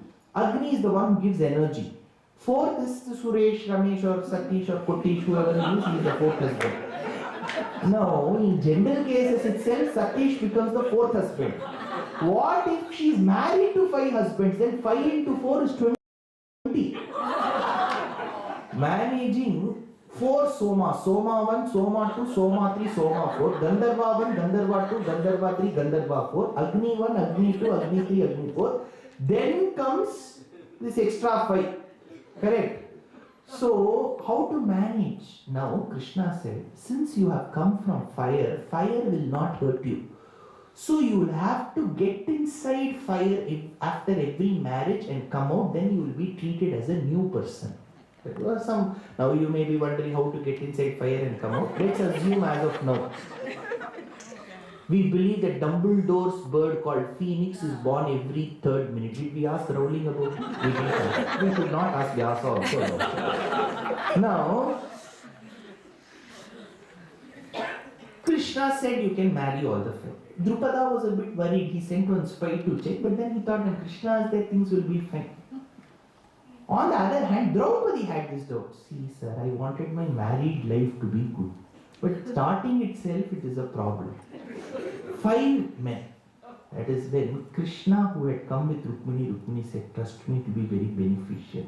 If you ask your one husband to buy a list of things and he forgets one or two, you may have to send him again. Here, you can tell coriander to one person, curry leaves to one person, vegetables to one person. Each one you buy. And you can keep one as a backup in the house.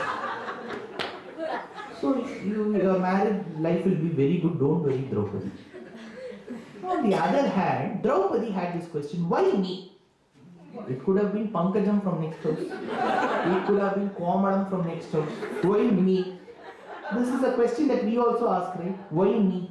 There are so many other Indians sitting happily in their house in Geneva. Why me here? சந்தோஷமா சனிக்கிழமை கழிச்சுருக்கேன் கிழமை மட்டும் அவ கொடுத்துட்டு சனியை பார்க்கணும். So you may be wondering, but this is called karma. Only by sitting here you can wash away your sins. So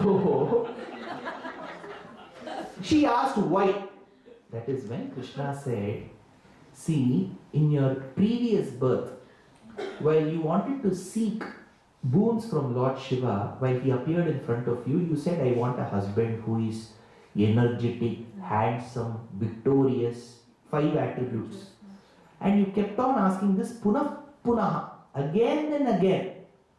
So you asked that 5 times, so Shiva granted. The point is, when you over desire in your life, you will end up having complications. See, be it in the case of an arranged or an assisted marriage, or even in case of a love marriage, be it the boy or the girl should ensure that they have a good human being as their partner. If this is the basic denominator that one has, it is easy. You should be like Leonardo DiCaprio. Should look at that, like Prabhas of Bahubali.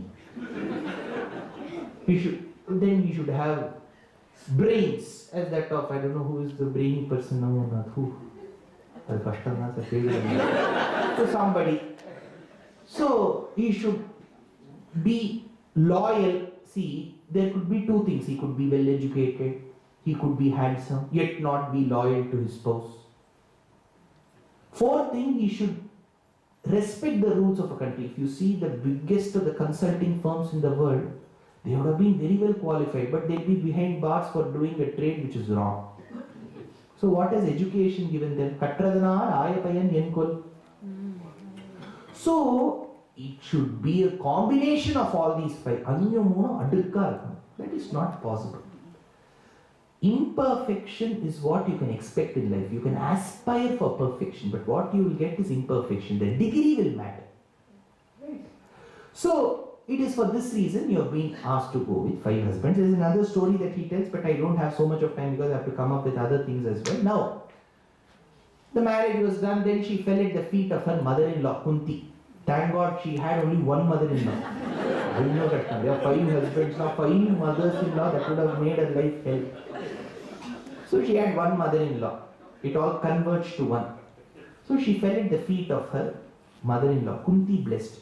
Yathendrani harihaye swaha chaiva vibhavaso rohini cha yatha some damayanti yatha nade yatha vaishravane bhadra vasishthe chapyarundati yatha narayane lakshmi tatha tvam bhavabhaktushu. Like how Lakshmi is to Narayana, like how Rohini is to Soma. Who is Soma? Moon. Of the 727 stars he had married, because for Moon, the stars are his wives. For most of them, wives are their stars. For him, stars are his wives. So Rohini is the page 3 lady. For every party, he will take only Rohini. That is why Krishna chose to be born in the star of Rohini. That is why he was a blue stone. Indra Neelamani Sannipavagana Chandra Surya Nayana Prameyava Indra Janaka Sakalesha Shubhana Indra Jayana Shamana Vairi Sannuda Jagadanandagaraga Indra Neelamani Sannipapa, like the blue sapphire. Kalinguni Talala Paina Kapina Pushyaragamu Yeleti Shri Venkatadri ఇంద్రనీలము ముద్దుగారే Yashoda. నీలరత్నం అంటే blue sapphire అని అర్థం వస్తుంది ఆ శబ్దంకి. So like how Rohini is for moon, like how Lakshmi is for Narayana, you should be happy with your husbands. Besides that, she said one thing.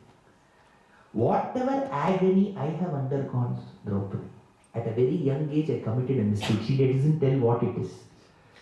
Then I had a husband. Then we had children. I lost my husband as well as my co-wife. And because of this, I had to bring up all the 5 children. Then we were asked to go to a palace made of inflammable material. Then we had to escape. Lot of agony I have undergone, Draupadi. None of it you should undergo. See, what a thought she had.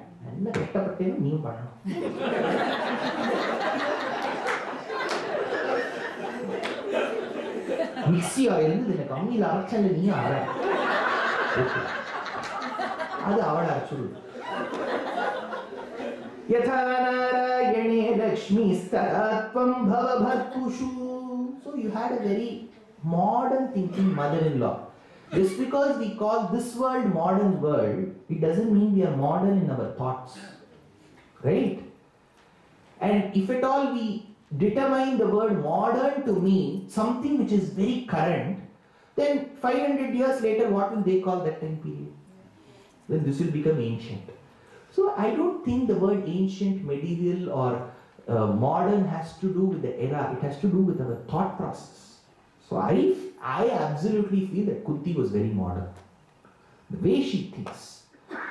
Then Draupadi had 5 sons through her 5 husbands, but there was a deep, because Narada came and explained one story about Sunda and Upasunda, 2 men who quarreled for 1 woman, and then both of them ended up dying at the hands of each other. So he said, don't have this, have an MOU. 1 year Draupadi will live with Yudhishthira, the other 4 should not interfere. And if you barge in and get inside their chamber, inner chamber, you will have to compensate for it. One day, in order to protect a poor man who had lost his fawn, Arjuna comes barging into the inner chamber when Yudhishthira and Draupadi were together. But then he says, I wanted to come and seek your permission. I get your permission. At the same time, I will go on an exile, Tirtha Yatra, so that I compensate for the mistake that I have done. Yudhishthira said, no, you are younger to me. It is just a rule. I know how it's all there. No, I will not report it to anybody. But then Arjuna said, no, I have to be very honest. I'll go on a Tirtha Yatra. And he ended up marrying more women during the Tirtha Yatra. So he married Chitrangada and produced a son called as Babhruvahana. Then he married the Naga Gandhari Stree called as Ulupi. Every city he ensured he had some investment. So then after that he came back. Now, at one point in time, Bhishma said, see, they are all Kshatriyas. You alone can't keep ruling the kingdom. Give one portion of the kingdom to Yudhishthira. So Dhritarashtra, being a very good-minded and noble uncle, he gave a useless piece of land to Yudhishthira. That was called Khandava Prastha. Wasteland. Not at all fertile. So at that point in time, Krishna said, Yudhishthira, you accept it. I am there with you. I am your advisor. So don't worry. You accept this land. Let's call Indra, Arjuna's biological father. Indra came and deployed 2 high-ranking, high-valued consultants, architects, Maya. And he said, Vishwakarma, both of you have to ensure that this land is constructed. But Indra was a politician in those days. After construction, he will ensure that his name comes. So Khandava Prastha became Indra Prastha. Indra Prastha. So, for the housewarming ceremony, a Rajasuya Yajna was to be performed. So they invited kings from the neighboring kingdoms. All of them had come. At one point in time, when the Arghya Puja had to be performed, the first respect, because when you have 100 people, you'll have to start garlanding one by one, right? So whom to garland first? So Bhishma was the overlived person there who had got more pension than salary. So they asked, we will garland you. But Bhishma said, I may be old, but there is one shining star amongst the galaxy here. That is Krishna. When Krishna is there, nobody else can even come closer to get the first respect. So Yudhishthira was happy, it was his own cousin. So he immediately asked Sahadeva to come with a platter, golden platter, and they wanted to garland him, respect him. Stop it! Yeah, Krishna's other cousin, Shishupala. How much the 5 Pandavas, his cousins, loved Krishna, that person hated Krishna. He would rebuke Krishna every time he sees. He will create hashtags, Krishna boycott. And it used to be trending on Twitter. Go back, Krishna. Go back. There used to be Krishna Feku groups and all that. So at this point in time, he stood up and said, are you garlanding and respecting this cattle thief? He used to steal the clothes of women. He used to dance with them, even if it was not December 31st night. And you want to respect this kind of a person. I will list down the flaws that he had, he possessed, and he lists down. Krishna starts counting them. Balarama, what are you doing, Krishna? See, I have promised his mother 100 faults I will forgive. The 100th one came. When the 100th one came, nobody even realized Shishupala's body was dancing when the head was away. Pratibhata Shreni Bhishana Baragunastoma Bhushana Jani Bhagastana Taran Jagadavasthana Karan Nila Dushkarma Karshana Nigama Saddharma Darshan Jaya Jaya Shri Sudarshana Jaya Jaya Shri Sudarshana Shubha Jagad Drupa Mandana Suraganat Trasa Khandana Shatamatha Brahmanandita Shatapatha Brahmavandita Pratita Vidvatsa Pakshita Bhajata Gibudnya Lakshita Jaya Jaya Shri Sudarshana Jaya Jaya Shri Sudarshana Mahita Sampat Sadakshara Vihita Sampat Sadakshara Sharara Chakra Pratisthita Sakala Tattva Pratisthita Vividha Sankalpa Kalpaka Vibuddha Sankalpa Kalpaka Jaya Jaya Shri Sudarshana Jaya Jaya Shri Sudarshana. The celestial discus of the Lord performed its job efficiently. After that, nobody dared open that mouth because the circle chakra was still loitering in the air. It was searching for the next victim. So they worshipped him. Now we have one concept. When the chakram came back, it tore Krishna's finger. So Draupadi took her pallu from Banaras sari and tied it. All this is not there in Mahabharata. So it may be in somebody's movie. So she didn't tie it with that Paitani sari, Banaras sari, nothing of that. Now, when people went around, it was a tour to showcase this is the new kind of closet, this is the wardrobe, this is the walk-in closet and things like that. By mistake, Duryodhana thought that the floor, it was floor. And as he was walking, he fell into a pool of water because there was no distinction, visible distinction between what is a pool, the waters of the pool and the floor. So looking at him fall, Draupadi laughed. Isn't this a human instinct? See, even you see your grandfather, oh, you, I mean, first time. So she laughed. This man immediately took this as an insult. So he thought this is the right time that I start thinking about how to seek revenge on her. That is when he told Shakuni, his uncle, Shakuni Mama, invite Yudhishthira for the game of dice. Because Shakuni had this unique attribute of duping the other person through good talks and then looking at the dice, and his eyes is believed to have had the unique power to give the number what he desires. He will not accept what number comes. He will tell the dice what number he wants. So Yudhishthira Initially, Dhritarashtra resisted, Bhishma resisted, Vidura resisted, but he had to fall prey to his son's wishes, so he invited Yudhishthira. Yudhishthira came, and while they sat, Yudhishthira said, I will play on behalf of Pandavas. Who should have played on the other side? Duryodhana. Duryodhana. But Duryodhana said, see, from morning I'm facing some ligament pain here. So, on behalf of me, my uncle will play. Had this been the case, and Yudhishthira said, on behalf of me, my uncle's son will play, had Krishna played, then Mahabharata would have not. He said, I will play. At one point in time, Yudhishthira should have consulted Krishna, which he didn't do. He said some network problem, message did not go. He sat. And then he started pawning one after the other. He said, I will pawn this pearl necklace with the golden pendant, then jars with gold coins. He lost everything of it. So he pawned his chariot, then he pawned the 1,000 women who were attending to the household work, then the jewelry, the skilled people, the 1,000 men who were catering to his needs, 1,000 elephants, 1,000 horses, Chitraratha's gifts, 10,000 chariots, 10,000 soldiers, 400 nidhis, 5 pieces of land, then goats, then city, and then after having lost this, he had only his brothers left. That is when he pawned his brother first, who was Nakula. Shyamo yuva lohitakshaha simhaskandho mahabhujaha Nakulo Gavalayeko vidvatyeta mamavritam. I pawned the most handsome of my brothers, who is Nakula.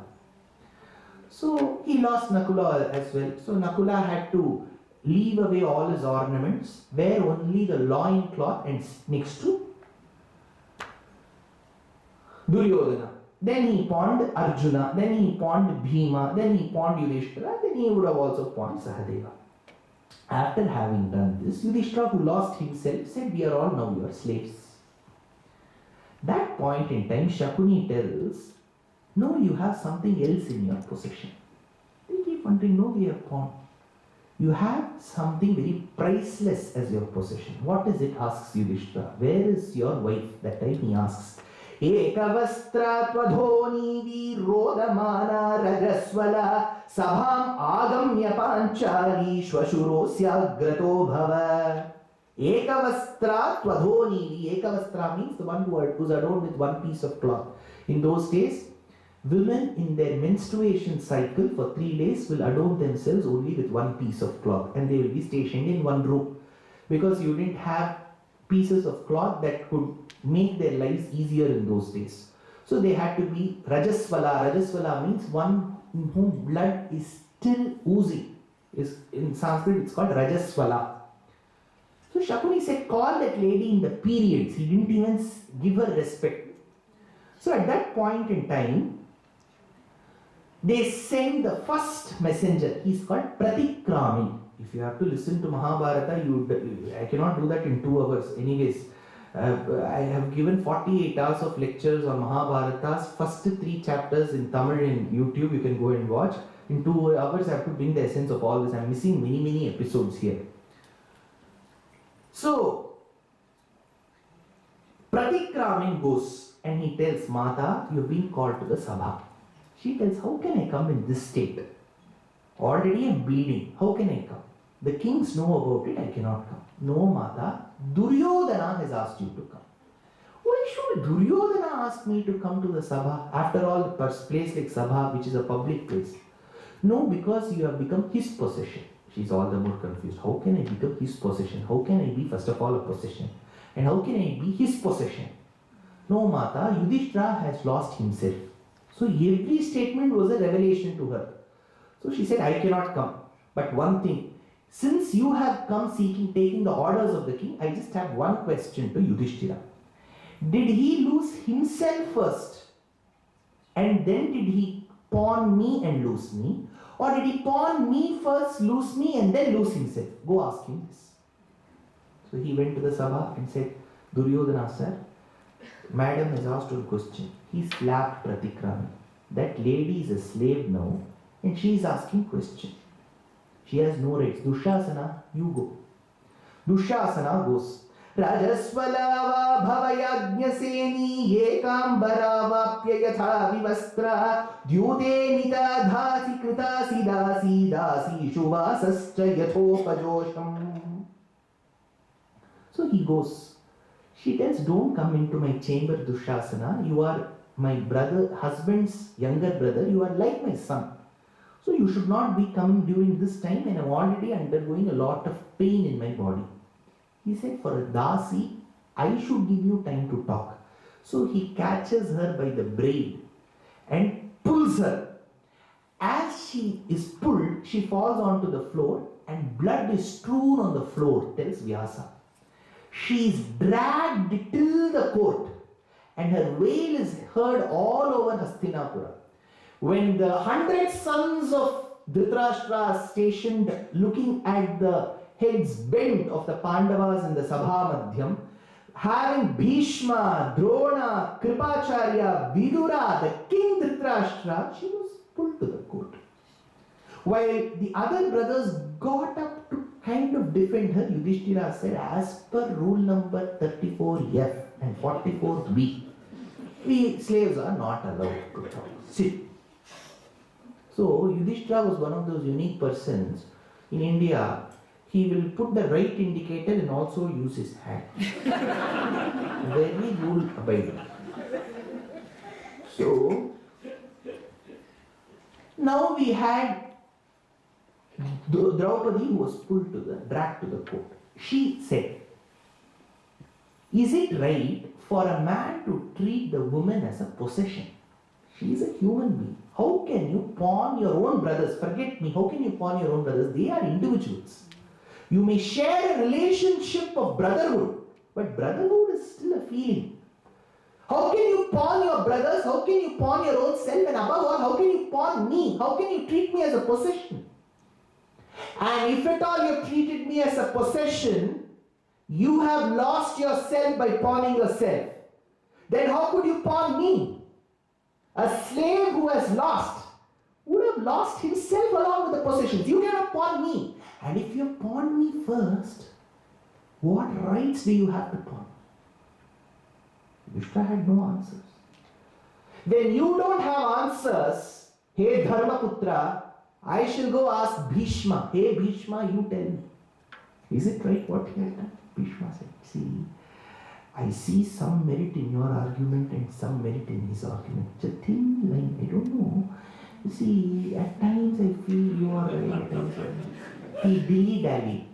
It is for this reason Krishna ensured even if he has to get Vishnu Sahasranamam, only after dialysis on the bed of arrows I will get it from him.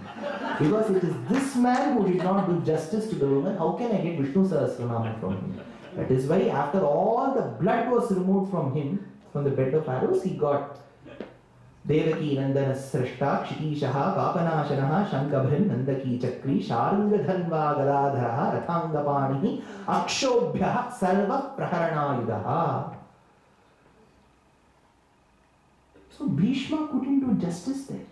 She went and asked, hey Drona, you might have had an eternal enmity with my father, but I am like your daughter and daughter-in-law. Why do you have to do injustice to me? You should stand up and protect me. He put his head down. She went and asked Kripa, Kripa, you are such a learned man, why don't you protect me? He put his head down. That is when Vidura stood up. He said, I will protect you, Draupadi. What you are doing is injustice, Dhritarashtra. If you do this today, you will see the death of your own sons in front of your eyes. Believe in me. But then Duryodhana stood up and said, you might be intelligent and honest, Vidura, but you are after all born to a maidservant. What rights do you have to preach the aristocracy? You keep quiet and get out. That is when another man stood up. Who is he? No, not Ashwatthama. No? Huh? Very good. Vikarna stood up. Vikarna was one of the Kauravas, 100 brothers. He was the only one who stood and said, she is the daughter-in-law of the house, my brother. You should not disrespect her. If you say that Vidura doesn't have the right to question and because he's the son of maidservant, I am a brother as much as you. He said, you are a younger one. Modachi, no? So, sit. That is when she looked at her husbands who were also helpless. Nobody came to her rescue. That is when our hero, Ullathil Nalla Ullam, Karnataka. Asyaha sabhamanayam cha chitramarti me matihi yekambaradharastvam vapyavapi vivastrata. How does it matter, the slave lady, if she stands with one piece of cloth or without a piece of cloth? He gives this idea. Our hero Karna gives this. So we don't have to create a hero out of him. Vyasa has positioned himself like this. So that is when Duryodhana tells, good idea, my friend, I will give you 1,000 shares immediately. Dushyasana, I want to see her without that piece of cloth. That is when she runs hither and thither, trying to escape from the clutches of Dushyasana, but he is strong enough to hold her. That is when she remembers the statement made by Vasishtha in the forest. Sridhar Nyatam Maya Vasisthena Puragitam Mahatmana Mahatyapti Samprapne Smartavyo Bhagavan Harihi. Vasishtha had told her, if there is one instance, Draupadi, when people, your own parents and your husbands and sons can never protect you, when you feel that you are supportless, there is nobody to defend you, there is one person who is the creator of this creation who will come to your rescue. Think of him and submit yourself unto him. He will come and protect you. Smartavyo Bhagavan Harihi. That is when she held her piece of cloth. In a second it could be stripped and she will be stark naked in front of them. That is when she thought, Dhyayas Sada Savitrimandala Madhyavarti. I don't know where you are. People say that you reside as the inner soul, inner Atma of the solar system. Dhyayas Sada Savitrimandala Madhyavarti. People say that you recline on the serpent couch on the waters of the deluge. Narayanasana Sannivishtaha. Hey, Bhagavan, the one who is fixed on the beautiful lotus of Pundarikam inside one's heart, because Subala Upanishad tells that we have 101 nadis, pulses that go from the heart. Now you may be wondering whether it is vein, artery or capillary and all that. It is generally known by the sound. Nadi. Nadi is that which goes from the bottommost of the heart where the Atma resides, tells Shastra. How small is the Atma? It is 1 by 100 by 100 by 100 of a hair of a cow's tail. Shatadha, Shatadha, Shatada. 1 by 100 by 100 by 100 is 1 by 10 power 6. It becomes 10 power minus 6, which is micro in diameter. So even in bypass surgery, you will not be able to see that Atma. So that from that Atma goes 101 nadis. And if the Atma chooses to go by the 101th nadi is when it won't have the next birth. It is called Sushumna, that particular nadi. If you have to read Vedanta in detail, you will be surprised as well as shocked with the amount of details that our rishis have given. Now, she tells, Dhyayas Sada Savitrimandala Madhyavarti Narayana Sarasijasana Sannivishtaha Keyuravan Makara Kundalavan Kiritihari. The one who is adorned with the Kiritam Kundalam. Shanka Chakra Gada Pani.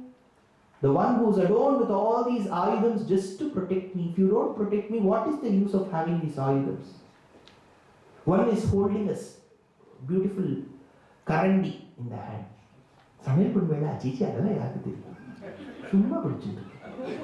So the Lord holds Shankam and Chakram. What will you use this for? For your protection of your devotees? No, just like that. It's very ethnic in nature. So I got it in the close by exhibition. Shankha Chakra Gada Pani. Where are you? May come the question. Dwaraka Nilayachyuta. Dwaraka, you are the one who resides in a beautiful island city called Dwaraka. But the Dwaraka is still 1200 miles far away from where I am crying for help.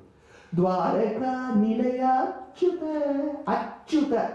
In Sanskrit, Achyuta means Nachyavati. The one who doesn't betray is called Achyuta. Dwaraka Nilaya Achyuta Govinda Pundarikaksha. But wherever you are, you also reside in me. Nilaya Achyuta. I am your friend who is crying for help, Krishna. I am helpless now. Dwaraka Nilaya Achyuta. Deyasara Savitru Mandala Madhyavarti Narayana Sarasijasana Sarnivishtaha Keyuravan Makara Kundalavan Kiriti Hari Hiranmaya Vapuhu Dwaraka Nilaya Achyuta Govinda Pundarikaksha.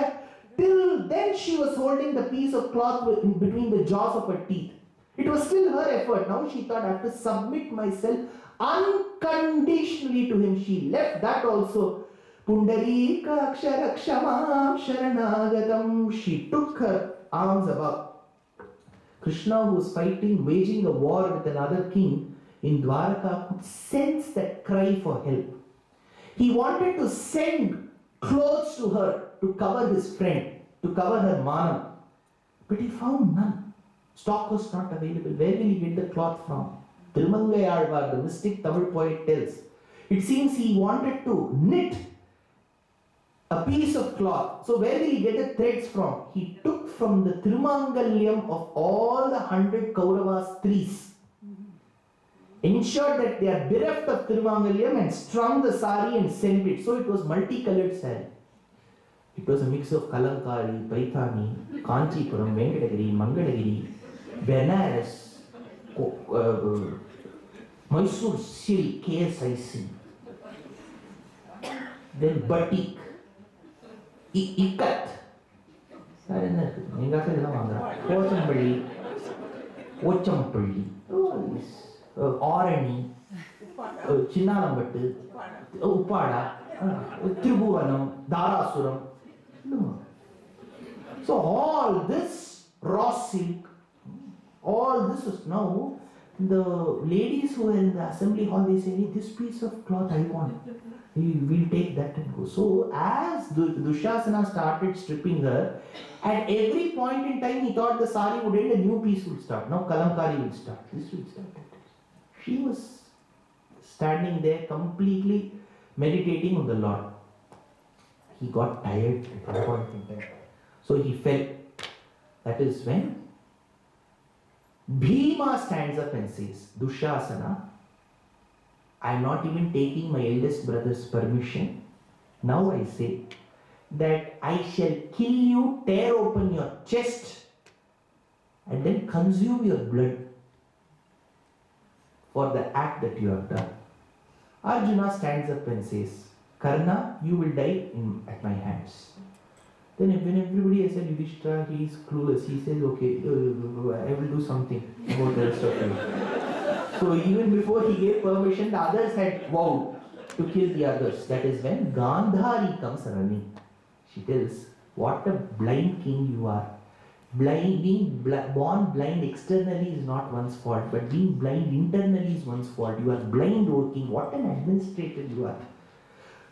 Immediately call Draupadi and return whatever you have got from them. So he returns the entire kingdom to them. You have a doubt now. What is the doubt? Then why did they go for 12 years Vanavasa? Because king returned everything back. Draupadi went back to the bedchamber. She discussed with her husbands and said, for the injustice and the insult and the humiliation that was meted to me, each of us have to undergo prayaschittam. Tomorrow, you call Duryodhana for the game of dice again. Lose it. I know you will lose. Then, let's go to the forest, prepare ourselves and then come. So it was in the second game of dice that they lost, not in the first. So they got back. Now later, she meets Krishna in the Vanavasam. Krishna comes after a very long time. That's when she tells, Sridharmini Vepamana Shonite Samukshita Ekavastra Vikrishtasmi Dukkhita Kuru Samsadi Krishna.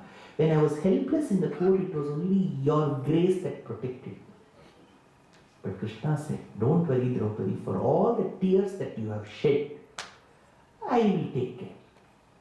So, had Krishna thought of saving the war, he could have. But he felt when injustice is meted out to this woman, because Manu Dharma Shastram tells, when you don't respect the woman in the family, that entire society will go for a toss. The vice versa need not be true. See, Apastamba Maharshi tells, for the son or daughter, they are duty bound to take care of their parents. If the father is a characterless man, Apastamba Maharshi tells, you can drive him out of the house. But if the mother is characterless, you should still protect her. Mate tyeke till Dharma Shastra. So even in Pinda Pradhanam at Gaya, mother gets 16 pindams, father doesn't get so much. Mother is the most important. That is why even if she has not undergone Vedic education, Shastram tells for the son who undergoes Upanayanam, he has to do Abhivadaye to the mother first. First bhiksha in a thread ceremony should be given only by the mother. Nobody can come anywhere close to the mother as per Shastra. You can say father is equally important. Janani, Janma, Bhumischa, Svarga, fine, father is important. But Mata, Putrasya Bhuyamsi, Karmanyavara Bhadesha Shastravakya. Mother is 100 times more important to the child than the father. Is what Shastra tells. So, Krishna, at the end of the war, after the war is over, he meets up with Uddhava. You know Uddhava who comes in Bhagavatam? He tells Uddhava, whatever I have thought or conceived at the commencement of this incarnation, I have accomplished. But I am still not very sure about whether I have completed one particular duty. Uddhava asks what? Krishna tells, that lady in the middle of Sabha trusted in me completely and said, hey Govinda, for that one name I think I have not completely done justice to her. Because when you call me Govinda, I have to give my own self to my devotee. Aham bhakta paradhina. I am subservient to my devotee. Shonna vannam Shrida Perumal. I will do anything for my devotees. She had called Govinda. I don't think I have done justice to that. So I still feel it is a flaw in me. So Draupadi is that important a character. In fact, in the Sanatana Dharma and Hindu tradition, in poetry, we have had poets who have awed at the Lord's beauty. You have Mirabai. More to giridhar gopal dusaro koi jaake sir mor mukut mero pati soye prabhu shankh chakra gada padma kanthmal. What devotion! मैं हरि चरणन की दासी मलिन विषय रस त्यागे जग से राम नाम रस प्यासी मैं जन्म जन्म की दासी तू मणि माडत சுற்றும் விளக்கேறிய தூபம் கமழ துயிலனை மேல் கண் வளரும் மாமான். In the month of Margazhi, what can get beautiful, more beautiful than reciting Tirupavai and getting Venpongal? So the mystic poetesses, be it in the north or the south of India, have venerated and infatuated on God and God's beauty. But on the other hand, men have also admired the Lord's beauty. Women admiring is fine. The men have also admired. Nammalvar envisions himself as a woman and sends message. Amshiraya madanarai adiyattai neeyum nin amsiraya shevalumai avaven menakkarudi vemshiraya pulluyartharku envidudoorai sennakkal vanshirayil vanvaikil vaikundal vencheyumo. He has sent, जो हिंदी में है ना कबूतर जा जा जा, वैसे ही when you send messages to your lover, to your beloved, like how it happened in Meghadutam of Kalidasa, Hamsa Sandesham. So the man also sees himself as a woman and then fantasizes on the Lord. Now came a pertinent question amongst people who work on Indian literature, especially in the West. They asked, women fantasizing on men is fine, but why should the man think himself to be a woman and then fantasize? Is the vice versa true? Yes, because in Mahabharata, when the women hairdressers deck Draupadi, they wonder, what is written on her head to have 5 husbands? Something must be written on her kapala, Talla. In those days, elderly people here will probably can relate to this. When stainless steel utensils used to be given during a marriage by the girl's parents, they used to ensure that it had some initials on it. It's called tinkering. There used to be a machine with which they will put VVS, MMS, VM, so that the other sister-in-law doesn't end up taking it. இன்னொரு ஊர் போய் ஆசை எடுத்து போயிட்டாங்க. ஏன்னா இந்த கோடம் விட வெளிக்கூடத்துலலாம் மணி போடுவா உள்ள சத்தம் கேட்கும். So Brahma would have also tinkered on our head. On the 11th of May 2019, you will be forced to sit between 1:30 and 4. It's written on our head. We are destined to sit here. We cannot escape. So this is written. So they wanted to understand what is written on her head by Brahma to get 5 husbands. That is when they parted the hair. So it's called Vagadu. That was the first time that they wanted to see what was written on her head. At that point in time, they go a bit far and check on her beauty. How beautiful she is. At that time, Vyasa tells that the women who were adoring Draupadi thought for a minute, I should have been born as a man to admire her. So the woman thinks herself to be a man to admire the other woman. Why can't Nammalvar envision himself as a woman to admire the man Purushottama? Comes Vedanta Deshika's retort. Panchali Gatra Shobha Hridaya Vadhu Vargapum Bhavanitya. He tells in Brahmadoparishad Tatparya Ratnavali. Nevertheless, Draupadi remains the heroine. And at one point in time, she advises Satyabhama. It's called Draupadi Satyabhama Samvadam. Those of you who can understand Tamil can download my mobile application called Deshika Daya. It's available on Play Store and Apple Store. It will give you free access to 1200 hours of lectures of mine on Ramayana, Mahabharata, Bhagavatam in detail. So that is in Tamil. 300 hours of English discourses can also be found in them. So it's a free app, free access. So there you'll get to listen to the Draupadi Satyabhama Samvadam, the conversation that Krishna's wife and Panchali, that is Draupadi, had.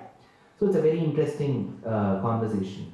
In whichever way, she remains the timeless heroine of Mahabharata, without whom, at least in Ramayana, besides Sita, you had other women, strong women like Manthara Kaikeyi, Shurpanaka, Tara, Mandodari, who were also equally important. Of course, Sita took the prominent place, but in Mahabharata, she's a nulli secundus. There's second to none. She's just Draupadi.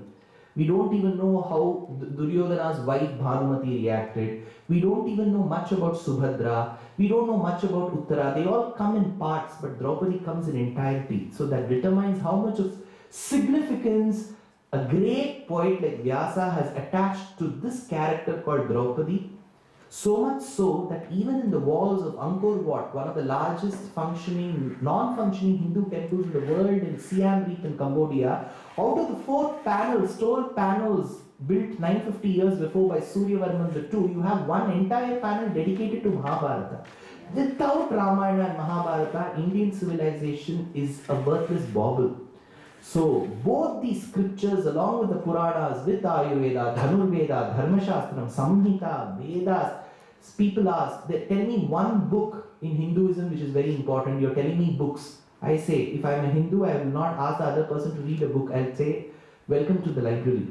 Because we have a library of books. It's a plethora of books. That's the advantage. The disadvantage as well, because we today are deficient in the language in which those books were rendered, which is Sanskritam.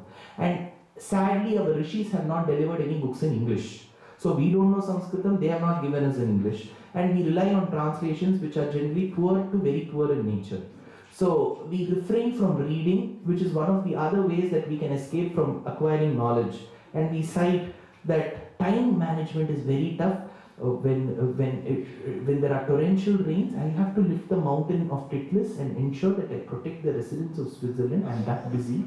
So we bear all the unwanted, irrelevant, not necessary responsibilities on us and say that we are busy enough to not even read our scriptures. We as a religion have never believed in telling the other person that this is the quintessence. Each one is customer n equal to 1. If we have to get the knowledge, we should take efforts in listening and reading, and knowledge will not come to us on its own. We are not mystic saints called the Alvars where we sit and acquire knowledge. Even after reading, there could be cases where we may forget. So, let alone the case of not doing anything. So, we have to take efforts. So, if Mahabharata and Ramayana have to thrive in the next generations, people here have to make it a point to read the book in detail. Nama Sankirtanam, Bhajan, and all that is good. But that is just a mundane process. Narayana Hari. That will just keep the positive vibrations in us. But it won't bestow us with knowledge. We have to take efforts every day, 2 hours. If it's 8 hours of sleep, make it 6 hours. 2 hours dedicated in the night between 10 to 12. You have to read the Moola Pustakam, listen to it. Of course, we have work. Who doesn't have work? Who doesn't work?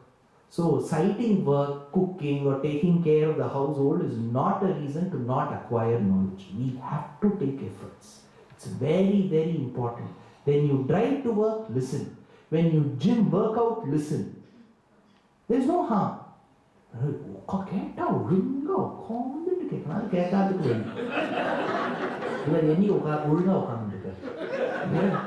So we should take efforts. I'm sure because of this intent of yours, you have made that time of 2 hours to come. This itself shows that you have that inclination to at least listen and know. This will go a long way. See, there could be many, many more Indians in this town. Correct? It is not that you are restricted only to 100 or 150. There could be 3,000 or 4,000. And I don't blame them. They will have important other work. I'm not blaming them. But I'm just telling you, the efforts that you have taken to come here itself tells that you want to know something about Draupadi. It need not translate into belief or devotion. But it tells the effort. But let this continue in the generations to come. And I have to mention this very, very clearly, as well as from the bottomest of my heart. In Switzerland, yesterday I was at Basel. One of the organizers, Sriman Narayan, is here, and then I am here at Geneva. So this beautiful group, Visishtadvaita group of Switzerland, has done a wonderful job, because when they said that the children were going to recite, I thought they will have scripts. I thought I had a different version of what they could have done, but they did a marvelous job. I'm sure they have taken that efforts to do that. So, and the person who has trained them, in either case, all the efforts that has gone into this small presentation of 20 minutes absolutely deserves kudos. So my heartfelt thanks to those children, the trainer, and of course to the entire volunteer group of this Visishtadvaita group, because I'm sure most of them have their daily jobs, but they all get together with a specific purpose to know more about the theology and the philosophy of Ramanuja and Visishtadvaita, which should be it should continue. But one thing about we Indians is, consistency is very important. It should not fizzle out at one point in time. It should continue, and the activities should rise, and it should create a good harmony amongst the other communities of Indians living here as well. When I say Indians, it doesn't mean non-Indians shouldn't come. We are open to everybody, but we learn first before telling others. First, we should know the basics. So this group is very, very important. I'm sure they'll have more volunteers in the days to come. And I've had a wonderful stay in Europe for the last 8-9 days, and tomorrow is my last session, my lecture at Copenhagen in Denmark. If you've got friends and folks who can manage to take 120 minutes of their entire lifetime and come during the daytime tomorrow at Copenhagen, and if you ask me where the address is, I wouldn't know. I just know Copenhagen Cross Street, Copenhagen Main Road, Copenhagen. So this is all I know. So I'm sure there's a venue there with some specific names. So you can ask your folks and friends who will be interested. Tomorrow the topic is the couple, the couplehood that existed between Sita and Rama, the understanding that they had. We see a misunderstanding in them. But what understanding did they have? Why did Sita have to forgive Rama twice? Why did Rama have to test her chastity? Is that required or expected of a person like Rama? So this is the topic tomorrow. So I'll try recording the audio and giving it to the group so that you can also hear. Kavitarkika Simhaya Kalyana Gunashalini Srimate Venkateshaya Vedanta Gurave Namaha Swasti Prajabhya Paripalayanta Nyayena Margena Mahin Mahishaha Gobrahmanebhya Shubhamastu Nityam Loka Samasta Sukhino Bhavantu. Very thankful to the audio system. I should give special kudos here yesterday in Basel as well, because in India, how much ever I do, suddenly it will make noise. Then we have still, somehow this mic alone, nobody has made a technological advancement. Everywhere else they make. Like iPod version 10, they should come up with some version 10 or 11 for the mic also. So here it was flawless. I'm so thankful for making this as one of the ways to dispense knowledge clearly with such clarity. Thank you once again. I would ask the organizer to come and tell them what's the next. I've got a question to ask.